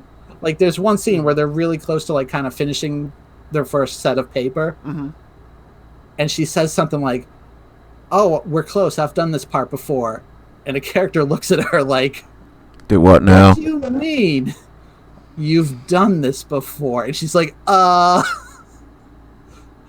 you see? So like a couple characters have figured out that she's like bullshitting and like there's something up. But yeah, in general, it's a very cute, fun show. I liked it a lot. There's going to be a 3rd season next year. But I've also, apparently the light novels are like insanely long and finished. Oh, nice. So there's 5 arcs and like through 2 seasons, we're like halfway through the 2nd arc. So this person estimated like it would take 168 more episodes to finish the story. So anime whose source material is finished. Guess what? That's not happening after season 3. It's amazing they're getting season 3 at all, honestly. Yeah. What about Cotton Candy? Somebody's in chat's talking about Cotton Candy. I don't know what Cotton Candy is. I thought it sounds like a reference. There's something, I don't know. She might have made Cotton Candy. She knows how to make some stuff in the show, but like much more basic things like hairpins or, she's a pretty good cook. It's not like the insane science that they're doing in Dr. Stone. Where it's you wouldn't know how to make this. She invents pizza. They're like, wow, how did you think of this? And she's just like, you know. Like you do. Yeah. So that's a very cute, fun show. It was nice to have something. It's also just such a cute bring me up and like you link the the opening and it was just like, oh my god, this looks so it's nice. very adorable. She kind of looks like Rika from Higurashi. Except, Yeah, I was about that's kind of like the parallel that I was drawing, just Yeah. looking at the character design. The other thing is that like the show will often go into like an SD style when she's like thinking to herself, and it's just extremely cute. Yeah. So that's all I got. Whew. It's Apologies that took so long. literally an entire dump truck of anime. Just dump it all out. Just blunk on the floor. There it is. There's Rhett's mess all over the place. Yep. Not the first time. No. That's a dirty Bye. joke. Yeah. Hey. Can I skip my segment and just bring Fat Kakashi in? Oh jeez. Fat Kakashi's in chat. Anyway, I played a video game. I played one of those. I did one of those. I played this video game back in May. Oh my god. Well, I've been waiting. I've recently actually started playing it again because I'm doing a hard mode playthrough. So that's why it was kind of on my mind again and why I was posting video on Twitter. So back in May, played a cyberpunk themed run and gunner that kind of literally came out of nowhere because I can't find anywhere that was talking about this game before it came out. I can't find anybody that was doing promo for it. Nothing at all. And it like. And this game, I've never heard anybody talk about this game besides you. And this game came off and this game came out, and it was coming off the heels of Streets of Rage 4 being a bit of a disappointment. So I was flipping through my Twitch streams one day, and it was just like, that looks like a side scroller somebody's playing that I ain't seen before. And then I watched like 2 or 3 minutes and was like, and everything was blowing up, like literally everything. Just like, this game's nonstop explosions fucking everywhere. And then I was just like, okay, I've seen enough of this to know that I like explosions and I like shooting things in video games. That usually feels really good. So then I went to YouTube and I checked out this trailer that is absolutely fantastic, and everybody should go watch this right now to give you a very good idea of what this is. I played a video game called Hunt Down. Nice. This God, it is pretty. This game, oh my god, it's immediately pretty. But you watch that trailer, and you'll get a very quick idea as to what this game is and its attitude and what it is doing. So like I said, like despite having like what feels like serious trappings, this game does not take itself very serious at all. It's always throwing out a lot of quippy one-liners and just in between dialogue and shit ridiculous. But as I said, this is one of that like this is a game that's like very easy to talk about, but it's also like, what more can I say about it? It's because like this is a game that I like a lot, but talking about it is very hard because you can't really sustain a conversation past, man, it's a real good run and gunner that's very fucking pretty. So this game kind of hit out of nowhere. What would you compare it with? Like what kind of touchdowns would you compare it with? Okay, so this game's got some big energy behind it, right? This game, this game feels like it was a game that was originally released on the Amiga in Europe, and then it had an almost unknown Mega Drive port. That's the kind of fucking energy. That's the kind of. It's a very It's a very specific kind of energy. That I've not felt like I've never played a game that kind of had this kind of same feeling to it. But the best way to describe it, so you know what it is that I'd say it feels like a combination of Elevator Action Returns, which that is a fantastic and stupidly good arcade game. If you've never played it, go do it.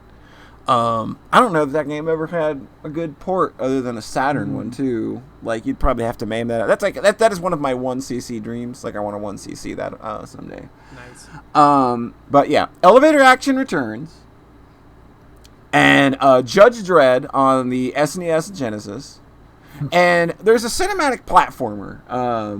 It's these sort of games that are like sort of like out of this world, flashback, things like that. But there was one that came out that was right up my alley back in the day. That was just like, oh no, this is just Shotgun Dude, the video game.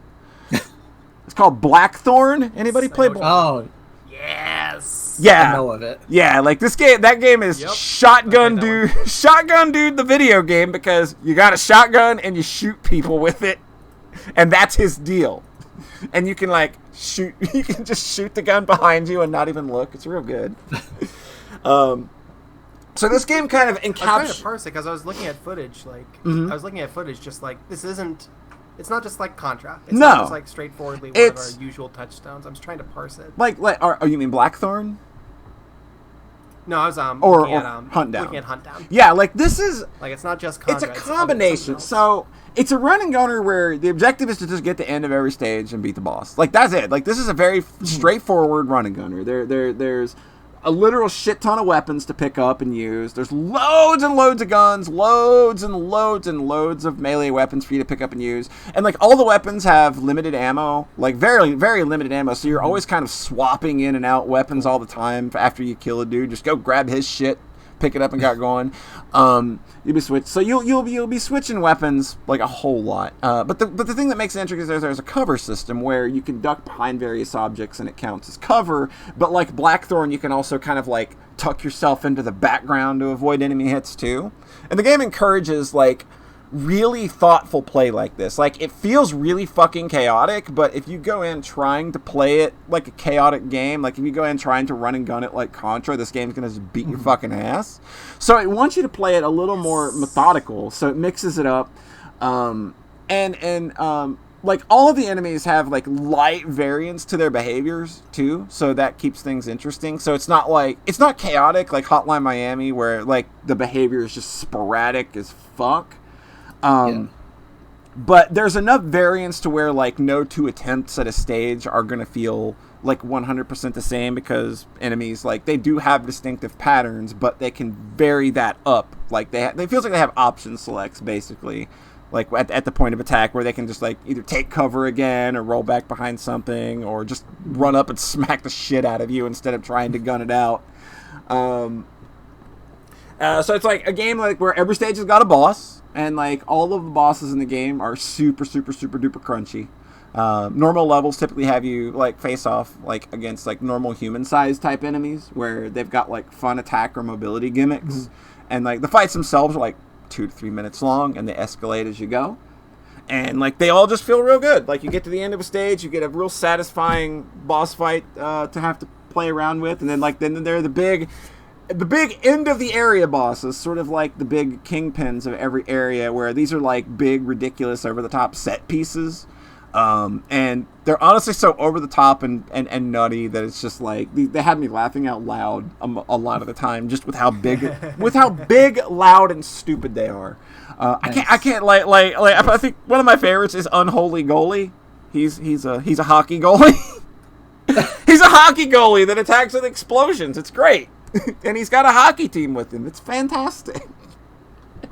But there's like 20 stages, 20 bosses, and it's done. You can go back and find some like hidden collectibles and stages if you want, but you don't really get anything for it. And I'm working through a hard mode playthrough right now, which is it's proving pretty satisfying right now. I finished the first 2 areas. It's much harder. Like it's like one or two hits and you're dead. It does not play around. But I think that, like, this is a game where you can like easily look at video or screenshots and you know what you're getting into. You know this is going to be the thing. Like, you know if this is something you're going to dig. And like, and if anything, like, how can you not appreciate just like the sheer amount of art that this game has? Like this game, like we say that about so much. We say this a lot about games, but this is literally one of those games that has most of all. This is the most all of the fucking art that I've ever seen. Like the amount of unique assets, and there's like not a lot of repeated tile work.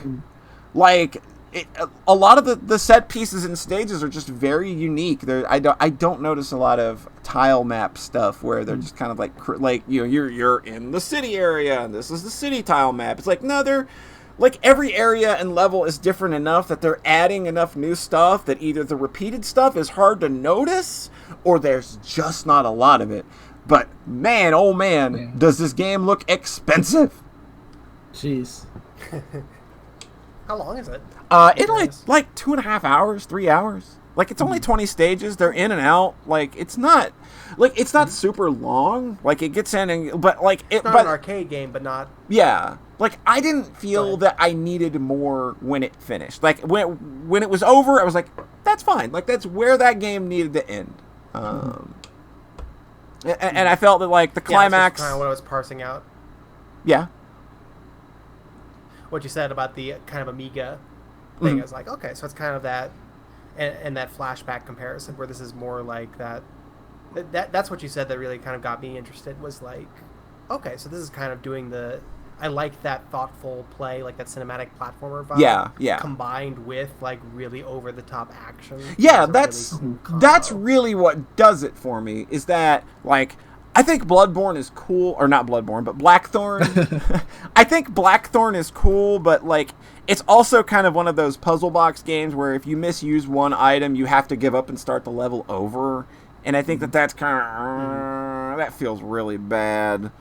But this kind of like takes the ideas of like a real crunchy weapon set, fun movement, and like the cover idea. It takes those ideas and then mixes it with something that's more chaotic and more arcade-like, and like, again, like, you have to watch this game in action to fully get it, I think. So like, watch a video or so, and just kind of like, what you see is what you get. Like, everything is blowing up all the fucking time, and it's this glorious handcrafted art that is just so lovingly put together. Like, it's just, I like going through the stages sometimes and just going back through them, emptying them out, and then going back and looking at details in the background to see if there was anything I missed.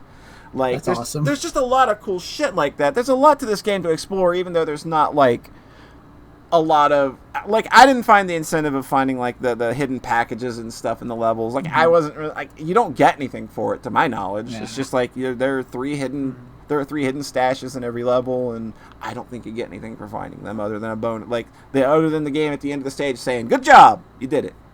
But do you get an achievement? Not on Epic Game Store. My God. Oh God! Right. I've got to revoke my video gamer privileges now because I played a game on the Epic Game Store. Yeah, on PC this game is only on the Epic Game Store right now. I guess I'll have to buy it on PS4. But it's also out on PS4 and Switch. It's on. It's on PS4 and Switch. So, if that's where you want to go to play it, I think it's good. Like, This looks awesome, Polly. This game is, like, I avoided talking about this game for a couple months because it's obviously, like, I think that, like, riots and stuff is a real touchy subject right now. And I wanted to kind of be sure where this game was kind of at with all of that, because it felt a little cop adjacent at first. But now it's just like, oh no, it's just like bounty hunters, and you know, it's very, very much Blade Runner kind of stuff happening here. And like, I don't feel that like the way the world is right now in any kind of way is gonna like give you any kind of weird feels playing this, which is sort of why I avoided talking about it at first. But having finished it once already and now going back through on a hard mode playthrough, and it's still feeling like it's still grabbing me, like it still feels really good. Guys, like, the weapons in this game feel so good. Just like grabbing any gun and firing it just feels real good. There's just the right amount of screen shake, the right amount of hit stun.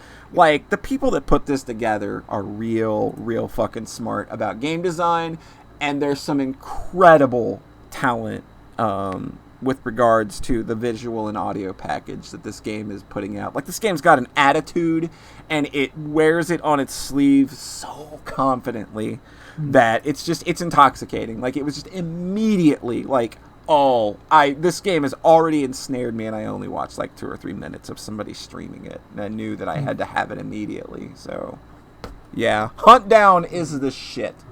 So glad to have finally gotten to talk about that one. This is a Swedish game. Yep. That's interesting.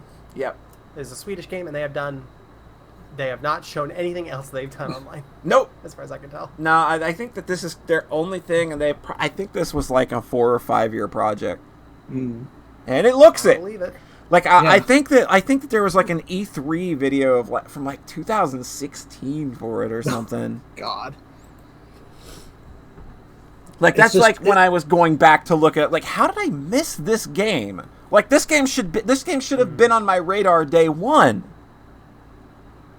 I mean, that's what's worrying me, is that I've never heard anybody talk about this game besides you. I don't think it's sold very well. Unfortunate. Like, this game deserves quite a bit more. And I know that it's taking a beating because, obviously, they took some cash from Epic to be there. It's probably the PC. only... Yeah, like... bullshit. Yeah, like, in the way people are going to bitch about... Like, I've made my opinion on that stuff pretty evident. Like, I think people that play video games are just a bunch of fucking crybabies and need to get over it. People have to make money making these fucking games. Stop being an idiot. I mean, if that deal, like, is the difference between this game being 100% flop or them being able to make another one, obviously... Like, I will absolutely take them being on a fucking Epic Game Store. It does not hurt my dainty little gamer pinky finger to launch the Epic Game Store and play a fucking video game. Jesus Christ. My index finger's broken. I mean, it's literally just like wanting to have a monopoly where only one store is valid so that you can have all your games in one tiny launcher. Yeah. It's like, which is poisonous, especially when Steam sucks for devs. Yeah, Steam is garbage for this. Like, like in the like a massive revenue cut. It's always the fucking like the dumbest thing is like Epic just wants a monopoly. Like, well, what do you fucking think Steam is? And the lack of self-awareness with these fucking pea-brained idiots. I swear to Christ. Yeah. I mean, it's literally just like, I want it on one launcher, and then not thinking through the implications of it. Like, who fucking cares about the people that make these things? It only, like, it's just me. It's all about me and my convenience. But people that are like that aren't, like, the people that bitch about this shit aren't going to be the ones playing games like Hunt Down anyway. Yeah. Like, they always pick these games and it's just like, you're never going to play this. This was never on your radar. It really sucks when it's these smaller studios getting the crossfire for this shit and not, like, Borderlands 3 or whatever. Yeah, like Borderlands 3. People bitched a fit about it and they were still there day one on Steam buying it. Whining. Like, and it was just like, all is forgiven. But this game, literally getting the shit beat out of it. Untitled Goose Game, getting the shit beat out of it because whiny little babies can't, like, do not understand that video games cost money to make. I mean, that's been the whole thing with Kickstarter as well. It's like, you want $2 million to make this? And they're like, yeah, that's like 40% of our budget. $2 million to make Shenmue? God. Wasn't Shenmue 1 like the most expensive game ever made at the time? like Shenmue was literally one of the most expensive games ever made, so what we're really saying though is like I need everybody to start playing Hunt Down, please. I'm probably going to buy it on PS4 like tonight. Yeah, this game is the truth. I promise you. This game is so good. Like every boss fight is just like they find cool new ways to make what are almost riffs on normal enemy designs, like, just super interesting and unique. Nice. And they just keep doing that. And it surprised me every time because it's just like, you're going to do this for every stage. You're going to run out of ideas, and they fucking didn't. I was just shocked. I know, 20 stages actually sounds like a lot. It's a lot. It is a big old game, despite the fact that, like, yeah, like, I can run through this game in, like, 2.5 hours, but, like, depending on how good you are at, like, run-and-gun games, like, it's gonna, like, it might take you a little longer. Just depends. But this is a good video game, and more people need to be playing Hunt Down, I think. Because nobody's ever heard of it. Because nobody's ever heard of it! Thank you for sharing that with us. Yeah, like, I knew that I had to get this one out there because literally nobody talking about it was bothering me. Oh. Right. And it makes sense that you wanted to hold off from it because you were... Yeah, like, I wanted to make sure that it didn't... Sensitive. Yeah, I don't want to, like, run up against things that are really raw right now. And thankfully, I think that this game is definitely safe enough away from all of that. You're not gonna, this game's funny and hilarious enough that, like, and it's far, like, it's in that Blade Runner universe where it's just bounty hunters and like, where like, a punk with a mohawk in the 80s is the worst thing you can possibly imagine as an ill of society. I mean, the trailer definitely looks goofy enough that I had no thought of it being like a pro cop thing. Yeah. Like the first shot is like a hover jet flying through a window, and then there's a giant robot with a spiked club. Like, it's a little out there, so I think we're good. Yeah. Watch that with sound. It's got some real funny lines. I've just been watching it with no sound. Oh yeah, it's even better with the sound when we go on break. It's even better with the sound. So, how about a 5-minute break? Yeah. And then we'll be right back. Sounds good. All right, folks. We'll be right back in like 5 minutes. That's what a 5-minute break is. Yeah. Sounds good.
Whoa.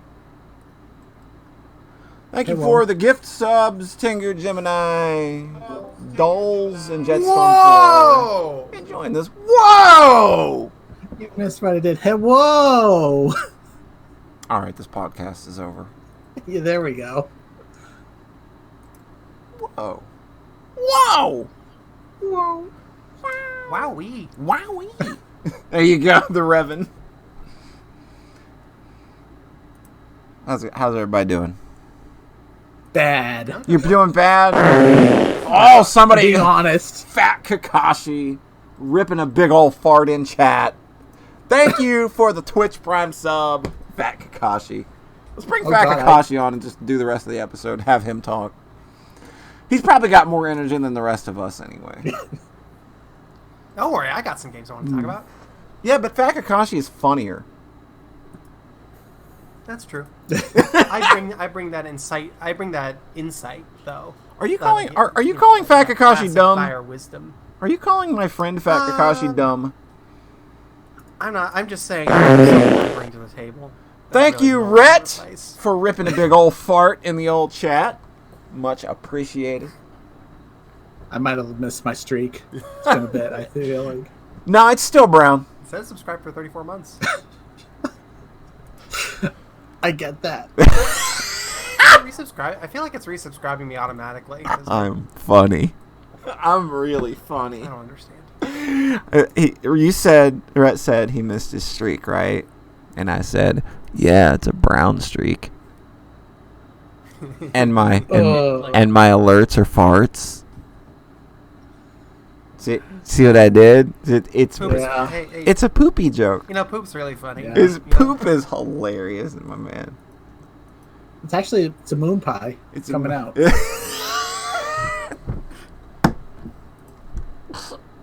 I just saw when Polly drops it the next day, Brett. It's a little over dramatic, but Just a little. I want to talk about some games, y'all. You want to talk about video games. You have a couple of video games that you want to talk about. On my podcast, the Sockscast. All right, I suppose I can allow it this time. Mm-hmm. All I right. have two free games I really liked that I want to talk about, and I've got two games that I think both of y'all are familiar with that I want to talk about briefly. Okay. So we're going to do some more kind of rapid fire. All right. The first one is I want to talk about this fantastic new RPG Maker game by by my Twitter friend Folgerdrum, called Ocean Oi. Oh, I saw this. I'm going to post a link. Yep. And it is... Oh, God. It is so laser-targeted my shit. It's an RTP-only RPG Maker 2000 game that is literally just a series of fights in a row. Mm-hmm. It's a gauntlet with a bare minimum framing narrative, but with its own cool little spin.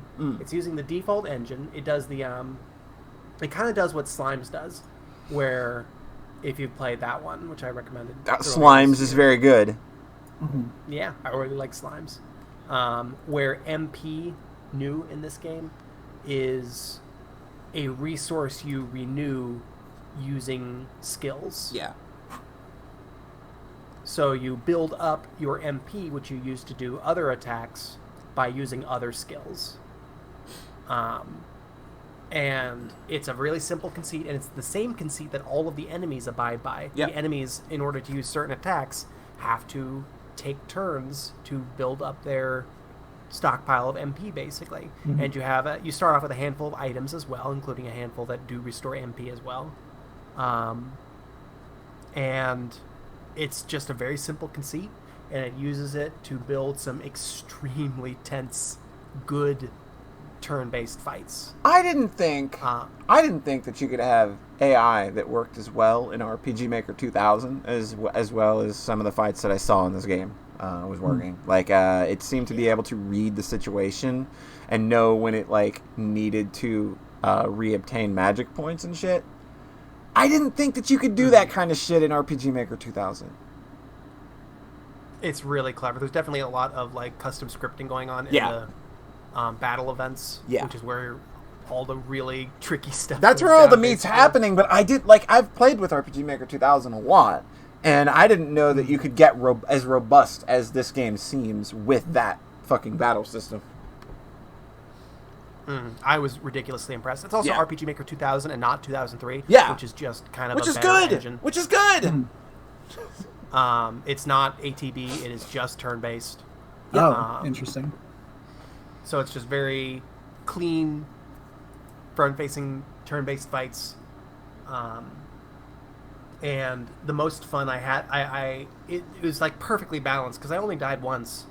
But I was like on the edge of my seat the whole game. And it was just like kind of an ideal RPG combat experience. Yeah. And the framing narrative is super minimal, but it brings it home with the last fight in a really cool way that I was very pleased with. Nice. So this was, this really impressed me. It came together in just 4 weeks. It's an over an hour long. It's a beefy game, and it doesn't feel like it's wasting your time at all. I'm ridiculously impressed at the scope of this, considering the short dev time. Yeah. My favorite part is when I'm in a fight and all these enemies are doing different things. You'll be like facing down 4 enemies, and you'll understand what most of them do, and then you'll think, which do I need to kill first? And no matter which one you choose, you kind of get fucked. Yeah, fucked by because the other enemies. Yeah, like it's very similar to Slimes in that way. It's like where you're going to be focusing down, you're going to be removing one troublesome part of the fight, but the other troublesome parts of the fight are still happening. So you're trying to figure out like what is the order I need to take these out in, Yeah, because yeah, if the enemy that heals HP for everybody, the enemy that heals MP, the enemy that doesn't do anything until it gets a stock of MP, and then it lets loose like some really big attacks. And then it's no matter which one you go for, like it's never just go for the healer first. No, because it's it's never that simple. Like it feels very nuanced and smart to me with how it handles it. Yeah. And I had a lot of fun kind of parsing out what the trip was. And again, the last fight just really brings it home in an awesome way. Cool. Like with this kind of minimal narrative, it's very cool when you can still kind of bring it home with like just something that feels very evocative, I guess. And it makes a couple really cool choices that make the last fight land really hard. Right. So I had a blast with this. It's free. I posted link in the chat. Yeah. Very recommended. Another game, the other free game I wanted to bring up was Ringman in the Castle. And this is an RPG Maker, not RPG Maker game. This is a Mega Man fan game made in the Game Maker Megamix engine, which I've been playing around with. It's very cool. I've been meaning to check that out. It looks neat. It's a Game Maker studio project. Yeah. That is just a Mega Man engine. Yeah. And it's insanely robust. Nice. It has all these levels built in. It has like every enemy and boss you can think of, it feels like, from 1 through 10 and the Game Boy games. Is this what Narf has been using to do Yes. this videos? Okay, because I was like, those are not NES hacks. They can't be. No, they're not. It's not an NES hack. It is Okay, I thought because project. when I started seeing you were playing with this, I was like, okay, this makes more sense. And the Game Maker's a lot easier to use than any Oh, NES yeah. hacking tool. Absolutely. So it's obviously not authentic, but it's really fucking fun. Yeah. So the Mega Mix engine has usually been used for making these mega projects in the community where a bunch of people come together and make one level. Yeah. And then it's put together into one giant, like, 60, 70 level game. Oh. And those seem insanely cool, but also, like, there's going to be a lack of cohesion when you're doing something like that, 'cause it's a big community project. It seems like there's some cool framing narratives they kind of introduce and play around with, and they do a lot of work to kind of bring all the levels up to a certain standard. So I'd love to poke around those at some point, but it's not kind of like a singular authored experience in the way that what I just linked, which is Ringman and the Castle, and it's just 4 levels. The levels are good. Each of them have some original bosses that are very handcrafted. They were obviously built in the engine, just with Game Maker code and with a lot of custom sprite work and whatnot. And the levels are mostly like built-in assets, but they're very well done, and then they build to these really cool, very just like good, fair, kinetic fights where they're doing kind of slightly random. They have a number of attack patterns. All of them can be avoided, but they're jumping between them in different random orders. Yeah. So you're having to react. It's very just that kind of good boss. Yeah. And it's got a cute little framing narrative. It basically they built it in the Megamix engine, but then took out the Megamix menu and everything and just turned it into a solo game. It has its own title screen. They changed the menu. They added a couple cutscenes. They added a whole new set of verbs because you're playing as Ringman. Yeah. And he can shoot the ring in any direction. He can fling the ring around him. I'm not sure if he can do it in any direction, but he can fling the ring around him. And later on, he gets an additional power-up that's really cute that they use in some cool ways.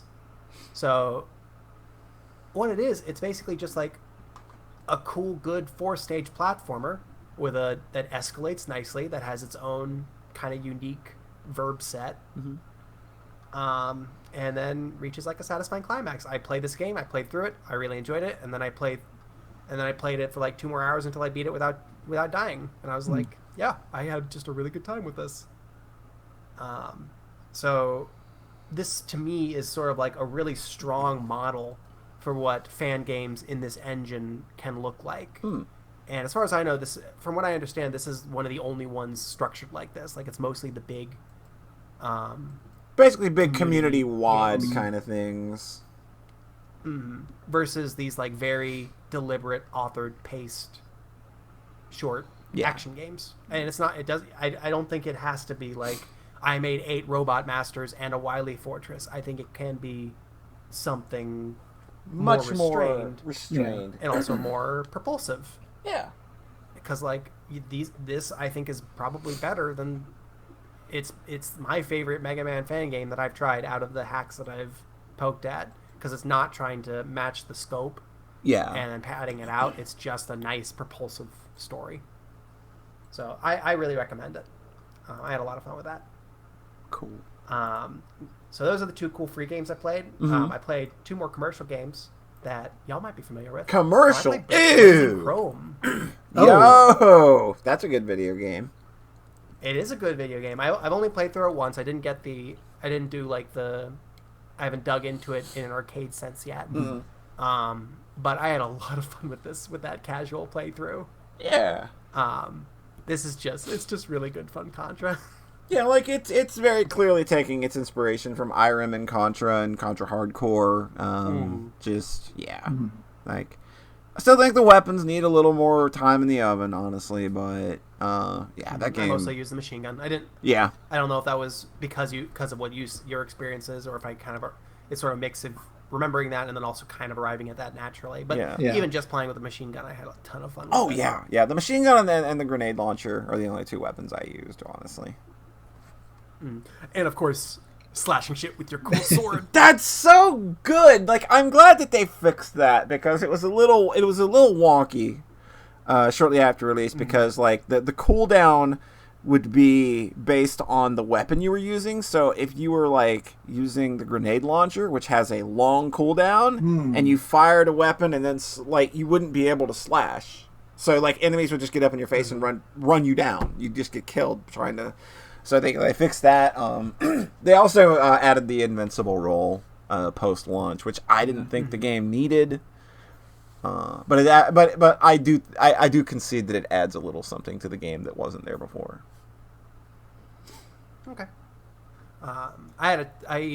It's just a lot of, God, those bosses, man. The bosses are so good. Oh my god. Like, if there is something Joy Masher is very, very good at, it's putting together, like, incredible bosses. Yeah. Mm-hmm. Yeah, I've only played Oniken. Mm-hmm. I haven't gone back to Odalis yet. I kind of had the idea that I was going to do Odalis and then Blazing Chrome, but I was just in that mood. Yeah. I wanted some Cantra. Cancer. Yeah. The Space Harrier level was cute. That's so good. Like, I remember seeing him getting that work and him being so excited that they finally got that to work. It was a really cute moment. And, like, because I watched most of this game come together over both Twitter and Facebook. So I saw him, like, I kind of knew what a lot of this game was going to be before it came out, despite the fact that even when I played it, I was still pretty surprised at what he had kind of held to his chest and not shown. But yeah, like, that was one of the cooler moments where, like, they got that to work, and it was just like, it may not be the thing that I want in a Contra game, but it's cute, and it's inoffensive, and it's in and out. Like, you don't even think about it. Yeah. Yeah, exactly. Like, I was playing it, like, I could see this being a little taxing on, like, extended 1 credit or 1 life attempts. But it's still, like, fun and doesn't... It doesn't feel like an unnecessary... It's not an unnecessary diversion. Yeah. I think it feels totally fine. The first level, where you beat up the head, shoot the head. That's really good. Was that the boss? When you shoot, and then the wall explodes, and then the big boss comes out of the background, and you're like, yes! That's so good. That's such a good moment. Oh, this is what I'm here for. Yeah. I think the way the actual last boss closes out, I kind of expected there to be one more phase after the last second section. I felt thought weird to me. I thought that needed a little more. Mm-hmm.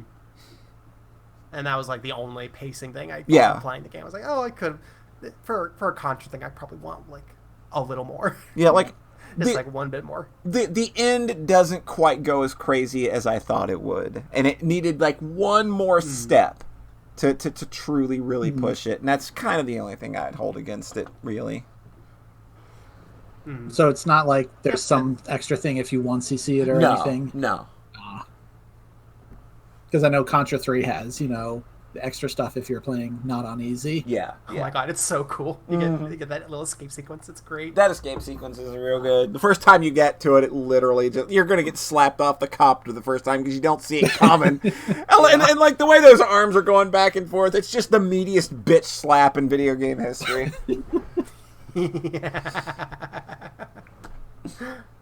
So this is not like I still don't. I played a number of run and guns. Like I cleared I one credited the NES Contras. I still feel like I've got a long way to go to actually like know what I'm doing with these games. Yeah. But this connect. I like this a lot. I connected with this. Yeah. On that first playthrough. So. What I like about this game is that it kind of captures both of what's good about both Metal Slug and Contra. Whereas I think that like Metal Slug by itself is overrated and boring and slow. This kind of takes those good things with like the melee attacks, the animations, things blowing up all the time, and kind of like I think that this merges those two worlds very, very well. I think even the vehicles are cute. Yes, they're very cute. So I'm excited about that. I want to dig into these kinds of games more because I like the clarity of the one hit kill is very nice, especially like coming off a lot of Mega Man stuff lately. Where, like where the life bar can kind of be an excuse for being a little muddled. The one hit kill run and gun, there's just a very there's something very visceral about it because it's built around the one hit kill. It's built to be no miss. Yeah, that's great. That's really fun. Yeah. And last thing I'm going to talk about, I played both Donkey Kong Countries back to back. Oh my god. Oh, hey! These are some hella good video games, I think. I had a really good time. I wrote these games off for ages. I think they became uncool. That's for a so while. weird because I always thought Donkey Kong Country 2 remained cool, and people kind of turned on the first one. Yeah, people turned on the first one because they thought Miyamoto hated it. So then it was like, oh, Miyamoto hates it, so it's cool for me to hate it. But then it turns out like, no, Miyamoto Is that never. why? But then Miyamoto never actually said that. Yeah. So. I thought it was just that it's a lot more basic compared to the second game. It is, but like when I started seeing people turn against it was like I saw an article that like somebody printed once that said like, oh, Miyamoto actually hates Donkey Kong Country 1. This is like, what?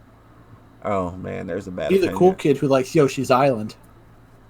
Oh, I can't get on the DKC 3. I can't get on Donkey Kong Country 3 train with you, Fatka. I'm sorry.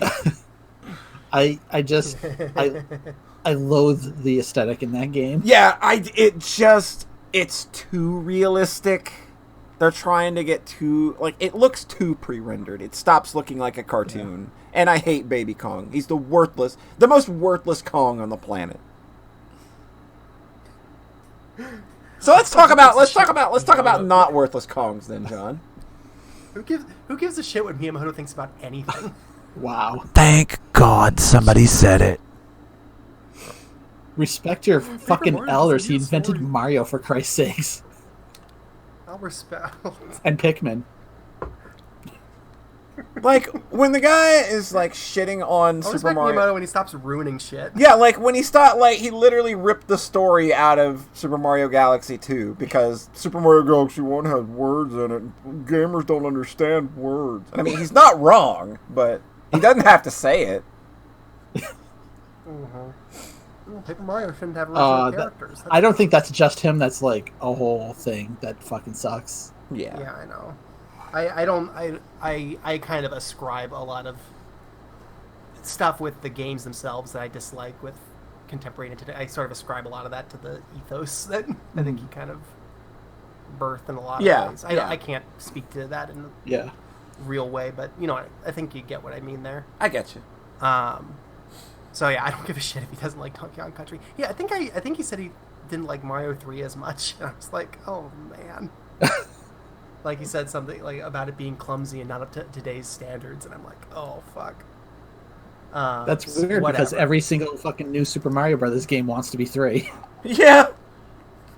Just trying to do it again and get it right, but you're literally just not any of the ways that matter. Yeah. So anyway, Donkey Kong Country. Yeah.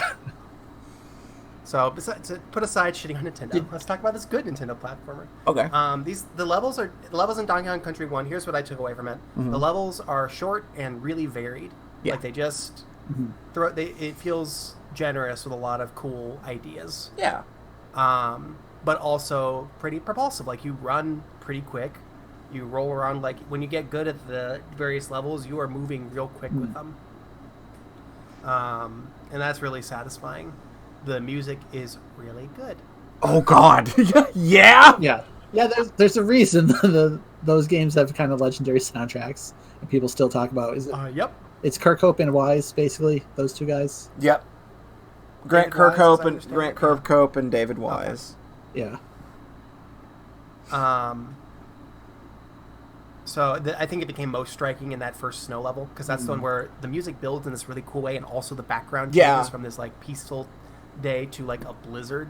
Yeah. And as the level gets really hard, and there was an aesthetic unity there that really impressed me. Like it felt evocative in a cool way. Yeah. And I had a ton of fun with it. And I got up through all the worlds I remembered, and then turns out there were no worlds. It just ended, and that was the final boss. Yeah. The first game is a little anticlimactic. Yeah, I was just like, wait, that was the last world? I was like, wait, what's the next? I can't remember the next world after this at all. Oh, that's because there isn't one. Yeah, it's just that's it. Yeah. And the world map in that one's kind of weird, right? Like you go back down. Yeah, it's just over. Yeah. I love that dumb fake out in the final boss fight. The fake out of the final boss fight is good. Very cute. That's super good. It's so funny.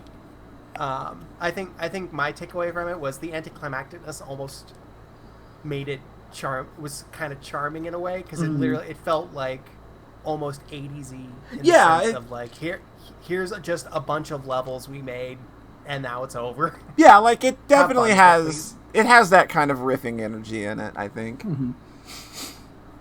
Yeah. I like that the instruction manual explicitly says, "Where's my heads-up display? It's scrolled off the screen It's like it scrolled- fucking should be." Yes, they're very proud of that. They were very, very proud of that. I mean, that was a game that was 100% sold on. Oh my god, look at these graphics! Yeah. Like you have to understand, like at the time, those graphics were fucking mind blowing. I got a VHS in the mail from Nintendo Power. And I wasn't even subscribed to them, but they knew that they wanted everybody to know that this game was coming out. I got this, and it was just like immediately blown away at what I was looking at. So yeah, it fucking worked. That's so good. I'm so glad that worked as well as it did. Because everyone was like, "Oh my god, it looks like Toy Story." I think Toy Story was out. It must have been. Yeah, Toy Story was like out the whole at this pre-rendered point. thing. Like people didn't really understand like how they were tricking the SNES into doing it. Yeah, like it's just they're still making sprites. It's just they're of 3D models. A different style of rendering where it's like instead of doing kind of cartoon cell shaded, like just render the CG directly. Yeah. And everyone was just like, "Oh my god, how is the Nintendo rendering CG like this?" Like, dude, it's a trick. It's a trick, and it's a damn effective one too. But it really worked because they went on to use that in like Killer Instinct, and there was a Ken Griffey Jr. baseball game they did like this. Like this was a big Nintendo thing. Killer Instinct was definitely where my brain went because it kind of has a similar vibe with some of the music too. Yep. I wonder if you can even trace back like those PS1 Final Fantasies doing the pre-rendered background thing to this. Oh, absolutely. Interesting. Cool. Okay, Toy Story was 1996. Yeah, I was like, I think that was actually later. But so that's even more remarkable that this predates that. Yeah. Wait, 96? Because there was a Toy Story game on Genesis. Yeah. How fucking late was that? Pretty late. Jesus. 94 seems early almost, but I guess they did get 3 games. Yep, 94. I mean, yeah, Donkey Kong Country 3 was really late. That's why a lot of people also didn't play it. The thing that was always funny to me is like how this whole Mario versus Sonic rivalry got built up when it was really Sonic versus Donkey Kong Country. I mean, at that point, but like when Sonic came out, it was 1991, so that was when Super Mario World came out. I know, but then Mario went silent for like 5 years, and then Sonic had all these sequels, and then I feel they were much more closely related to Donkey Kong Country. Maybe. Because like the way John talks about this game is like you go fast and you roll into a ball, you know? Yeah. And that feels real good. Yeah. Also, it's got attitude. He blows up the old guy's thing and plays it. I feel like these games, like Mario never took direct shots at Sonic, and these games do. Yeah. Oh god, they do. Yeah, exactly. Yeah. I figured out that that it notes which levels you found all the bonuses on, which made the bonus hunting go from, oh my god, that's impossible. Yeah. I can't imagine ever doing this to, okay, it narrows the possibility. This is the search space feasible. from the whole game to one level. Yeah. But I tried doing that for this game, and I had a couple times where it seemed like the only way I was supposed to find the secret was to take a blind jump into a... Yeah, there are a few like that, for sure, yeah. And that's like, I mean, we're talking about the era of, it was still an era of Nintendo Power. So obviously... Knowing that, it kind of drained my enthusiasm. Yeah. But I still had a fun time just playing it as a straightforward platformer. And then I immediately played 2. I didn't beat one as a kid. I had one and I played it a bunch and I got to like the Snow World over and over. And then I did beat it later on an emulator. Right. I never beat 2. I never got past World 2 as a kid. Jeez. And I never got far into 2 as an adult. So this is my first time playing through Donkey Kong Country 2. It's real good. Hell yeah! Does it go down smooth? Yeah, definitely. I'd say so. Yeah. So basically, this feels it's very substantive, where they have like a bunch of these aesthetics that feel a lot more developed than anything in the first game. The beehive levels stuck out to me really starkly. The vine levels in the sky. The crystal cave. Yep. It feels a lot more fleshed out than the first game does. Yeah. And it feels like it has a lot of strong visual identities going on. Yeah. That tie in with the music really well, obviously. Because the music's real good in this one. Oh, shit. Like, if you think the music is good in 1, it's stupid in 2. How incredibly good it is. I think it was World 4, which is the kind of carnival world, where I just had like these 3 really amazing different level themings in a row. And I was just kind of reeling back like, oh man, this feels like such a feast. Yeah. Of like good platformer ideas. Sticker brush symphony. Fuck yes. Is it sticker brush or sticker bush? Because everyone has like a... Everybody's got their own version. Yeah. Mandala effect. Bernstein. I'm pretty sure I come from the sticker brush symphony universe. Right. So this one's also real hard. Oh god, it doesn't. Look, I don't think this game doesn't really start showing its fangs like super early though. Like it waits a few worlds. No, I was just a dumb baby and couldn't figure it out. Also, I was confused by the coin stuff. I thought I had to have coins. Oh no. But no, it's just a linear platformer. Yeah. And it gets real hard. And the dominant point of comparison I had in my brain over and over was Jak 2. Oh man, like there are some levels near the end where that's absolutely like the solid comparison. Or the way it just was like raking my dick over the coals. Yep. Over and over with like these incredibly strict set pieces. It gets crazy near the end. It felt like Jak 2 to me.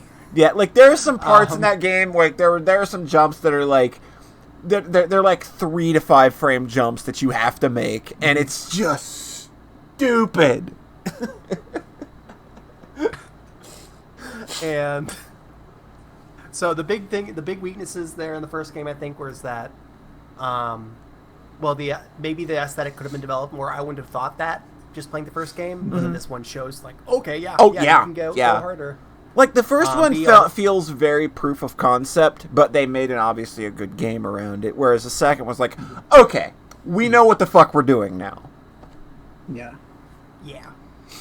And also the bosses are just baby easy and have nothing going on. Oh, yeah, like, that's just kind of Donkey Kong Country's thing. The 2's bosses are really cool. A lot of them feel kind of epic. Yeah. Multi-phase bosses. Yeah. The ghost parrot, where you're like climbing up this level, chasing after it. That's good shit. The bee that has multiple phases to it, the way it attacks you. Yeah. The last boss too. God. It gets hard, and it develops that theming of the bosses a lot better than the first game did. Yeah. The sword where you jump across the lava. That's so good. That's the one that always. Good. That's the one that always jumps out at me first for some reason. Like I think that's the first boss where I played the game and it was just like, oh, we're doing some different shit now. Like that's the first boss where I really kind of felt like the game was changing shit up. I like that the second world is the terrifying lava world. It's like, hey, we're gonna just get this. We're just gonna do it now. Yeah. We're up in the stakes. Yeah. And then the first world is, hey, you know how we didn't have a last world for the first game? Now we have that. Here you go. And it's real hard. And it's a lot harder. And yeah, those are the big things. I haven't done the collectible hunting yet since I kind of lost momentum after stopping with the first game. I don't know how the Lost World wraps up. Is it good? Like, is it fun? Is it worth it? Is it fun? Do y'all know? I would play it. Cool. Yeah, I would I'll definitely. get that at some point. I haven't played this game since, 95 or whenever it came out. So you mentioning that there's a hidden world at the end, I just had this moment of, oh yeah. Because I definitely got all the coins and did that, but I just don't remember. I know it'll kick you in the dick.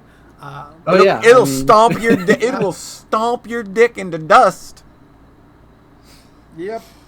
And that's the last thing, is that the first game doesn't have a climax.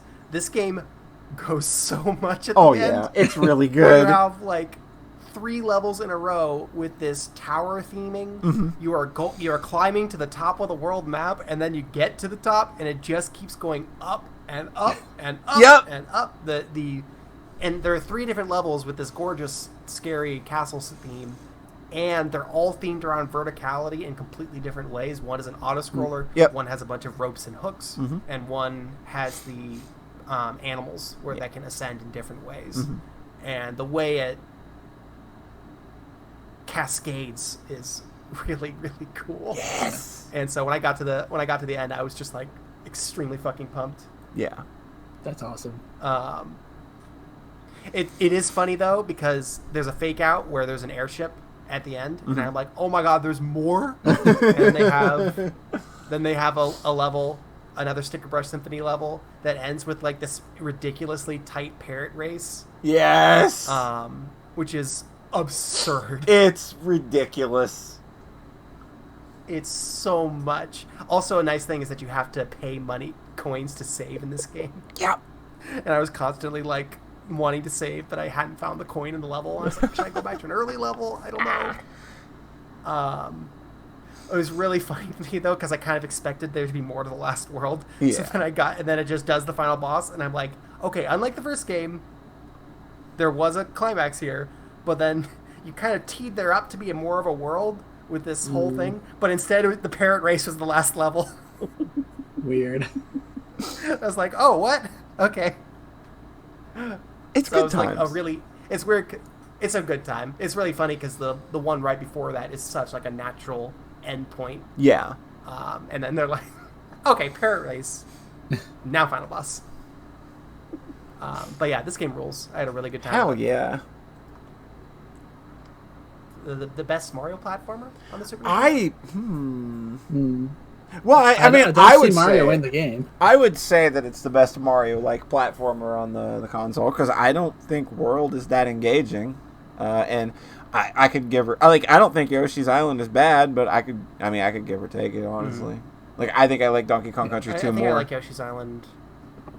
I think I like Yoshi's Island more than World. This kind of opened my heart back up to it because I was like, oh shit, Super Nintendo platformers that are like hours long and have save points can be good. Maybe they can be good. I just think World is so disengaging though. Like get a cape, do all the board. World was the one I replayed and was like, I was just like, oh no, this doesn't make me happy like it made me feel like a kid. And so that kind of burned me on this style for a while. Yeah. And now Donkey Kong Country is like, maybe it can be good. And those Donkey Kong Country return games are stupidly good. They're really good. Like they really capture that same energy. They're building on those ideas in really smart ways that aren't just like, oh look, we remade Sticker Brush Symphony. We just did that and everybody loves it. No, like these games are still doing their own unique and interesting things. So yeah, cool. Super happy with where that series is right now. Yeah, it's really nice. I kind of had written this series off for whatever reason, and now I'm back on board, and I've got a bunch more games to play. I've got Donkey Kong Country Returns, and Donkey Kong Country Returns 2, and Donkey Kong 64, and Donkey Kong... Not Donkey Kong 64! Nobody on the planet Earth needs to play Donkey Kong 64. Oh my god, what happened to that game? God. Rare, like, they did one thing, and then people were like, hey, we like that, and they were like, well, what if we did it times 1,000,000? Isn't even like all their stuff just turn into that? Like, isn't Jet Force Gemini that too? And... like you literally can't fight the final boss of Jet Force Gemini without doing all the dumb collecting shit. Oh, I never played that game. It always seemed like my jam. That was my first. Weird. That was my first N64 game, and I never got past like a couple levels in. So those are all my little experiences. I figured those last two ones would be a little fun. Right. We're doing some catch up here. Yeah. Yep. So that's it. That's me. Cool. Rhett, Hello. you got anything else? Yes, I do. All right. Is it anime? Tell us, right? It's anime Jason, I think. It's a video game, though. Okay. Technically. Okay. Okay. It came out in February. I've been playing it on and off since then. Mm-hmm. Mostly off now because it's offline. Oh, no. Oh. I'm going to take my earbuds I'm out so now. Sorry, Rat. I played the mobile. Rat, I'm so sorry. I played the mobile game Symphogear XD Unlimited. Apparently, it was limited after all, though. Yeah, I was about to say. I was about to make the same fucking joke. Everybody pretty much made the same joke. I mourn for you, Red. I'm sorry. It's such a bummer. They flew too close to the sun. So this is a mobile game. It's a gacha. It's not very good. like I'll be honest. I almost before they announced the shutdown, I was almost like, I'm fucking done with this shit. I almost quit anyways. Because as a game, it plays itself and it's boring and bad. Yeah. And it's just like I played a lot of PSO2 back in like 2015, and there's a loop in that game of you fighting the raid boss, getting a shitload of items, and then spending like half an hour sorting through bullshit and like upgrading your gear and stuff. This game was kind of that without the actual gameplay part, where it's just this infinite loop of upgrading and making numbers go up, and it's just kind of miserable. God. So it's like you do an event mission and then you get some upgrade crafting materials and then you upgrade your cards, and then doing that unlocks achievements that are like, hey, you upgraded a card today. Here's more shit. And then you upgrade. It's like it just goes in circles for hours. Feed these cards to each other to make another card.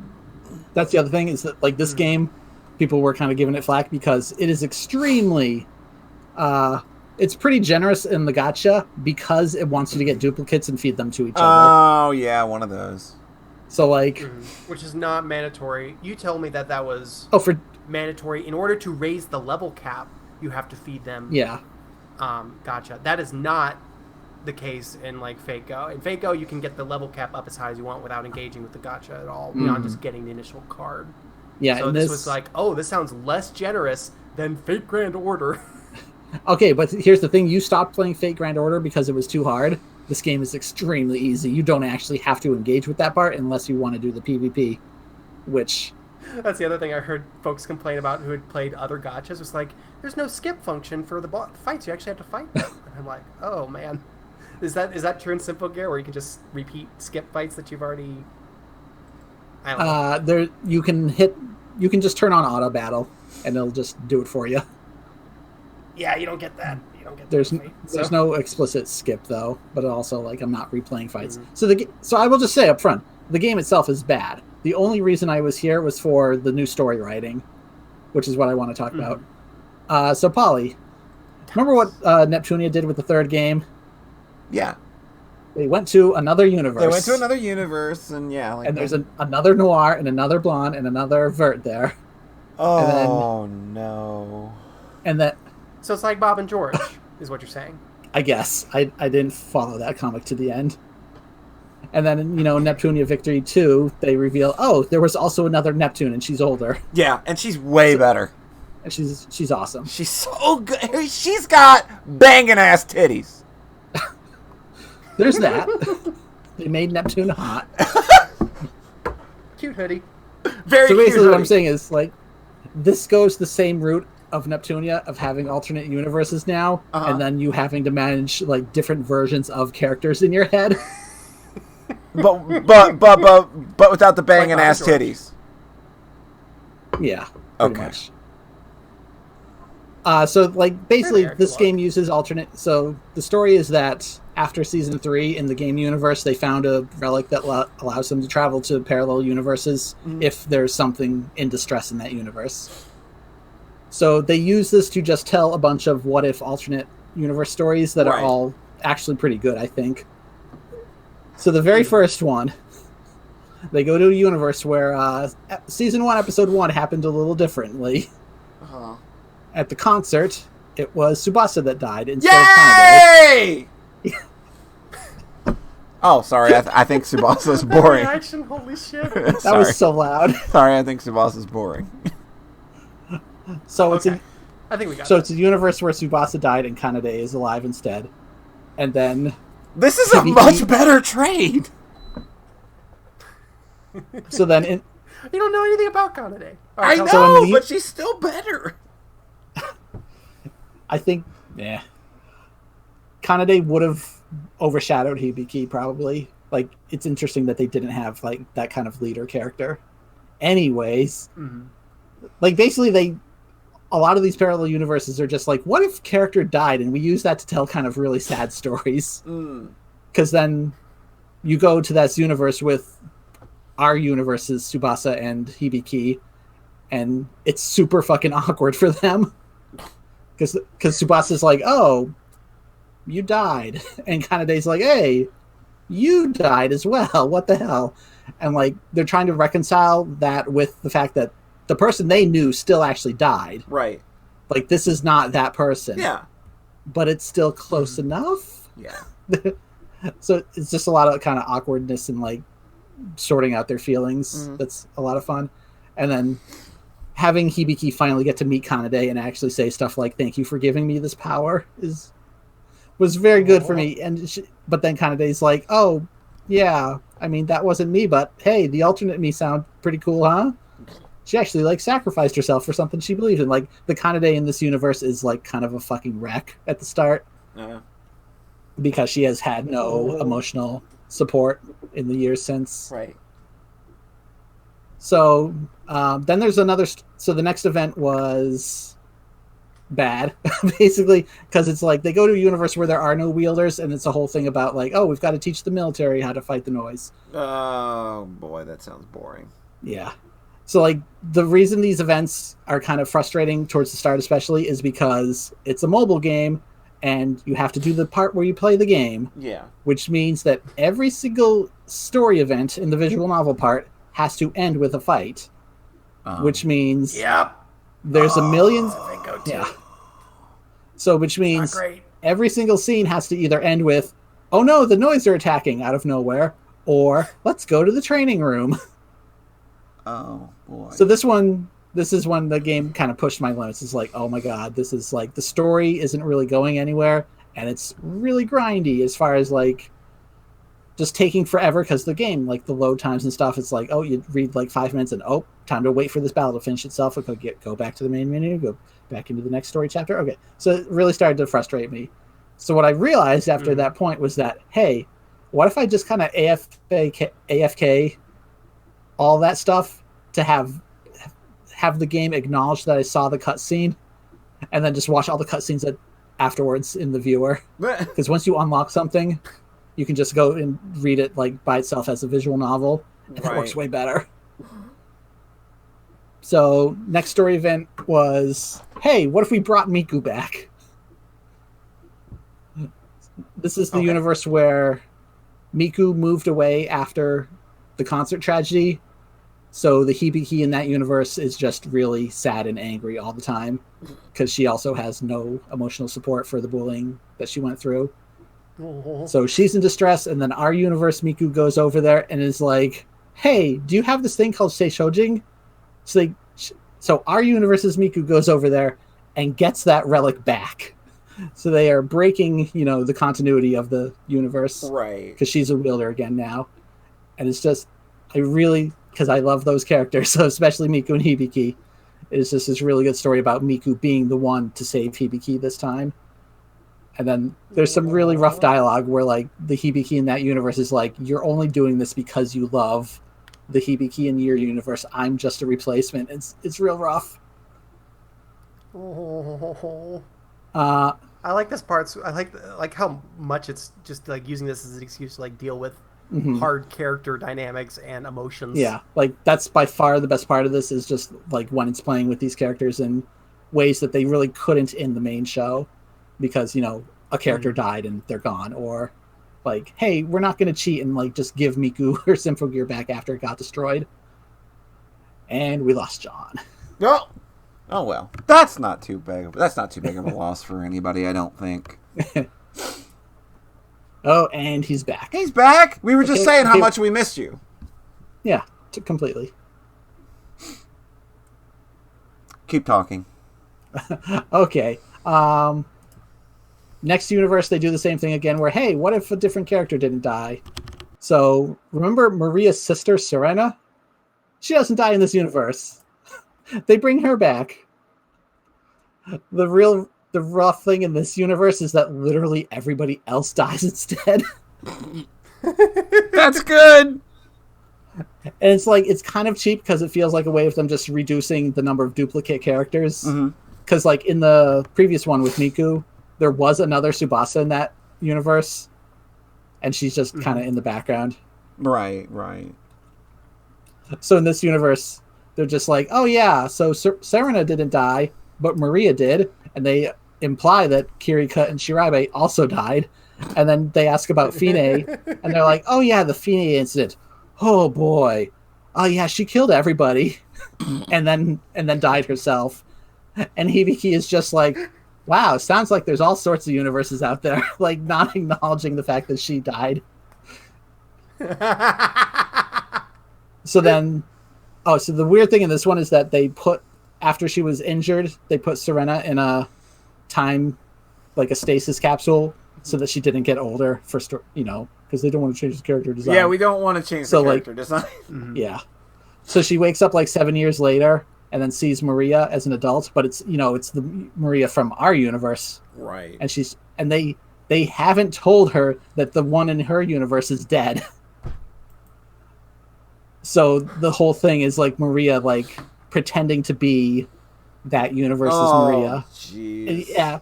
See, again, there's always a hook that makes it kind of ugly that I really like, where like they have to again, like by the end, like the cat gets out of the bag and they're like, oh, like this sounds more interesting than the show. Oh man. I wasn't gonna say it. Again, like, this stuff is like interesting character dynamic and ugliness that like, oh, I like this stuff. Keep in mind, I'm also like pulling the best moments out of like 5 hours of visual novel clicking through. Oh boy. So that one is pretty good and almost made me like Maria a little bit. But let's not get carried away. Because she had to carry a lot of that one, and like that one felt the most like, man, maybe she did need this little sister character to kind of bounce off of at times in the main show, which she doesn't have. It's also really weird now because like Maria has her little sister back and then Tsubasa has Kanade back, so they kind of don't need each other anymore. Right. God, there's one line in the Miku universe where like Maria jokes about going on a date with that universe's Tsubasa while Miku goes on a date with that universe's Hibiki. I'm just like, wow, this is scandalous. Is it cheating if you date the alternate universe version of your girlfriend? No, it's absolutely not. Okay, there we go. I wouldn't. Well, I don't know. I said that pretty quick. I'm not sure. I'm totally I'm not sure fine. I agree. I'm fine with this idea. So I've seen a time. Also with the release of the Serena event, they also went, oh, by the way, the game is shutting down in 3 months, and everyone was like fucking floored. So I've seen the timeline for where the story goes in the Japanese version. There's like even more alternate universes, and then they all start doing like, they keep going back to the same ones to like progress through the seasons in each of those universes and how each major event would play out. So it's fucking crazy of like, oh, here's, universe 2 with the Symphogear G story, and then here's universe 3 with the Symphogear GX story. Like they just really milk as much as they can out of it. We're never getting. This is so bonkers. It's so bonkers, and we're never gonna get to see any of that because it's shut down now. Yeah. Are you getting the fan translations like you were getting before? The fan translations are super sparse because there's a lot of text and there's a lot of events, so I don't know how much that's going to carry forward. But I think there's definitely way more interest in it right now. So they did do one more event. Like they launched like one more event like 2 weeks before the game shut down because they probably just had all this stuff translated already. Yeah. They do it. They do another story where they go back to the universe with Kanade and basically retell a super similar story to Symphogear G. Because it ends with like the bad guy wants to put everybody in the world to sleep and have them die, basically. And then Kanade sings, and then that gets picked up on the satellite as well. So everybody in the world hears her song, and they're like, "Wow, 7 billion people!" It's the whole same thing. But it was very good. The other thing that they do in the game is like they start having them be able to wield 2 relics at the same time. What? To give them like super powerful forms, like their next forms, basically. Oh, I love that. It's so good. I love that Digimon shit. Give me that Digimon shit. I love it. So this wasn't. Yes. So this isn't in our version, but I know that Chris's her next level one is Ichival and the armor she had in season 1 at the same time. Oh wow! And I think that sounds really cool. That's of her like pretty badass. It's her kind of retaking that thing that was used as like to abuse her, basically. In the past. It's like that you could make a really cool reclaiming agency story with that. Yeah. I've seen Hibiki's is just called Mjolnir, so it's like kind of continuing the Norse theme from Gungnir. Right, yeah. And it's just these 2 fucking gigantic hammers behind her. I mean, why? Like with a character like that, you don't have to think too hard on what you do. Like with a weapon like that. I'm just like, I have no idea where the stories goes, but I'm just like, because just seeing like, oh, it's the end of the Galahorn story, I just think, oh yeah, Hibiki probably punches the concept of the multiverse. That's probably pretty fucking cool. Probably where they're going, yeah. But the game is shut down now. Alas. And like a week later, the translation group was like, hey, we got all the scripts, even stuff that was translated and not put into the game we got. And I'm like, how did you do that? How'd you do that, guys? And I don't know.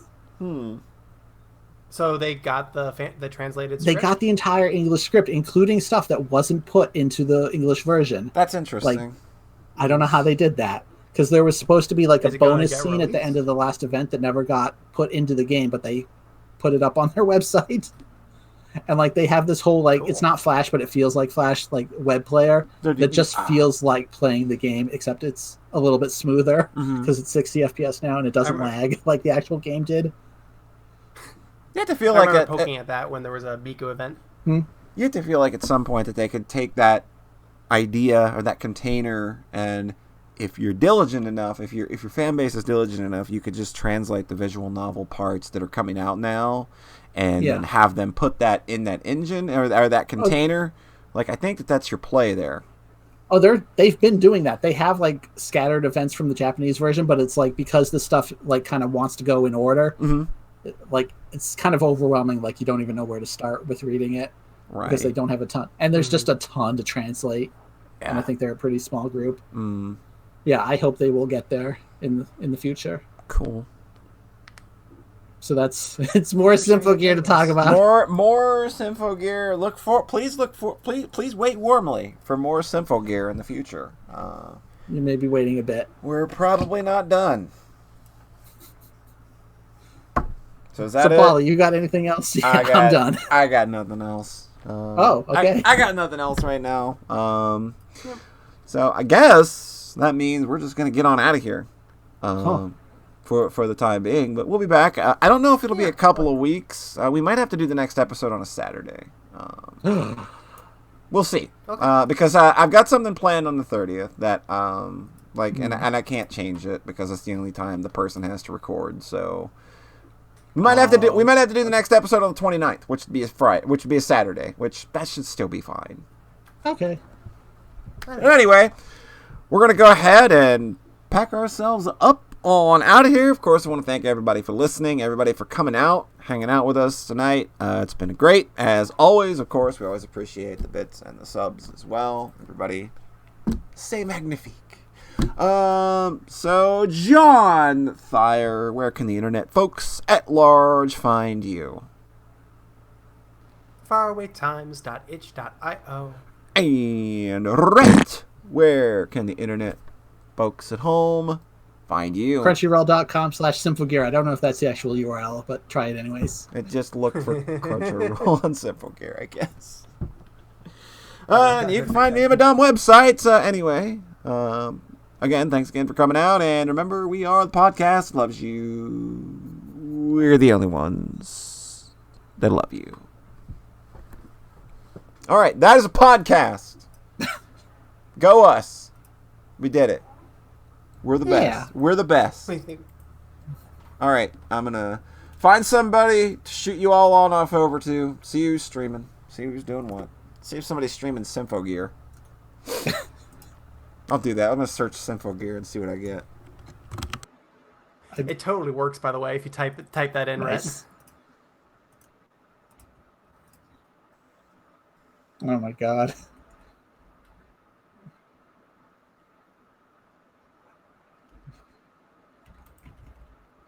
I know that there actually is like a group that does watch Symphogear Saturdays. Yeah. Stream a few episodes. Yeah. All right. Let's see here. Who's streaming? We got. Gonna be one of the, I'm pretty sure this is gonna be one of those. Hey, it's Sunday evening. You know what? White Hat's playing Micro Mages. He's getting ready for an SGDQ run. So I'm gonna send y'all on over to White Hat 94. He's playing a cool homebrew NES game called Micro Mages, and he will be doing the run of that later this week at SGDQ. So give him a follow, say hi, all that fun stuff. All right, and we will catch you. I will catch you all tomorrow evening because we will be starting the next chapter of the Higurashi read-along. We're going to start Meakashi. So that's going to be good fun. We'll start that probably at around 7 p.m. So catch y'all then. Have a good one, everybody. Much love.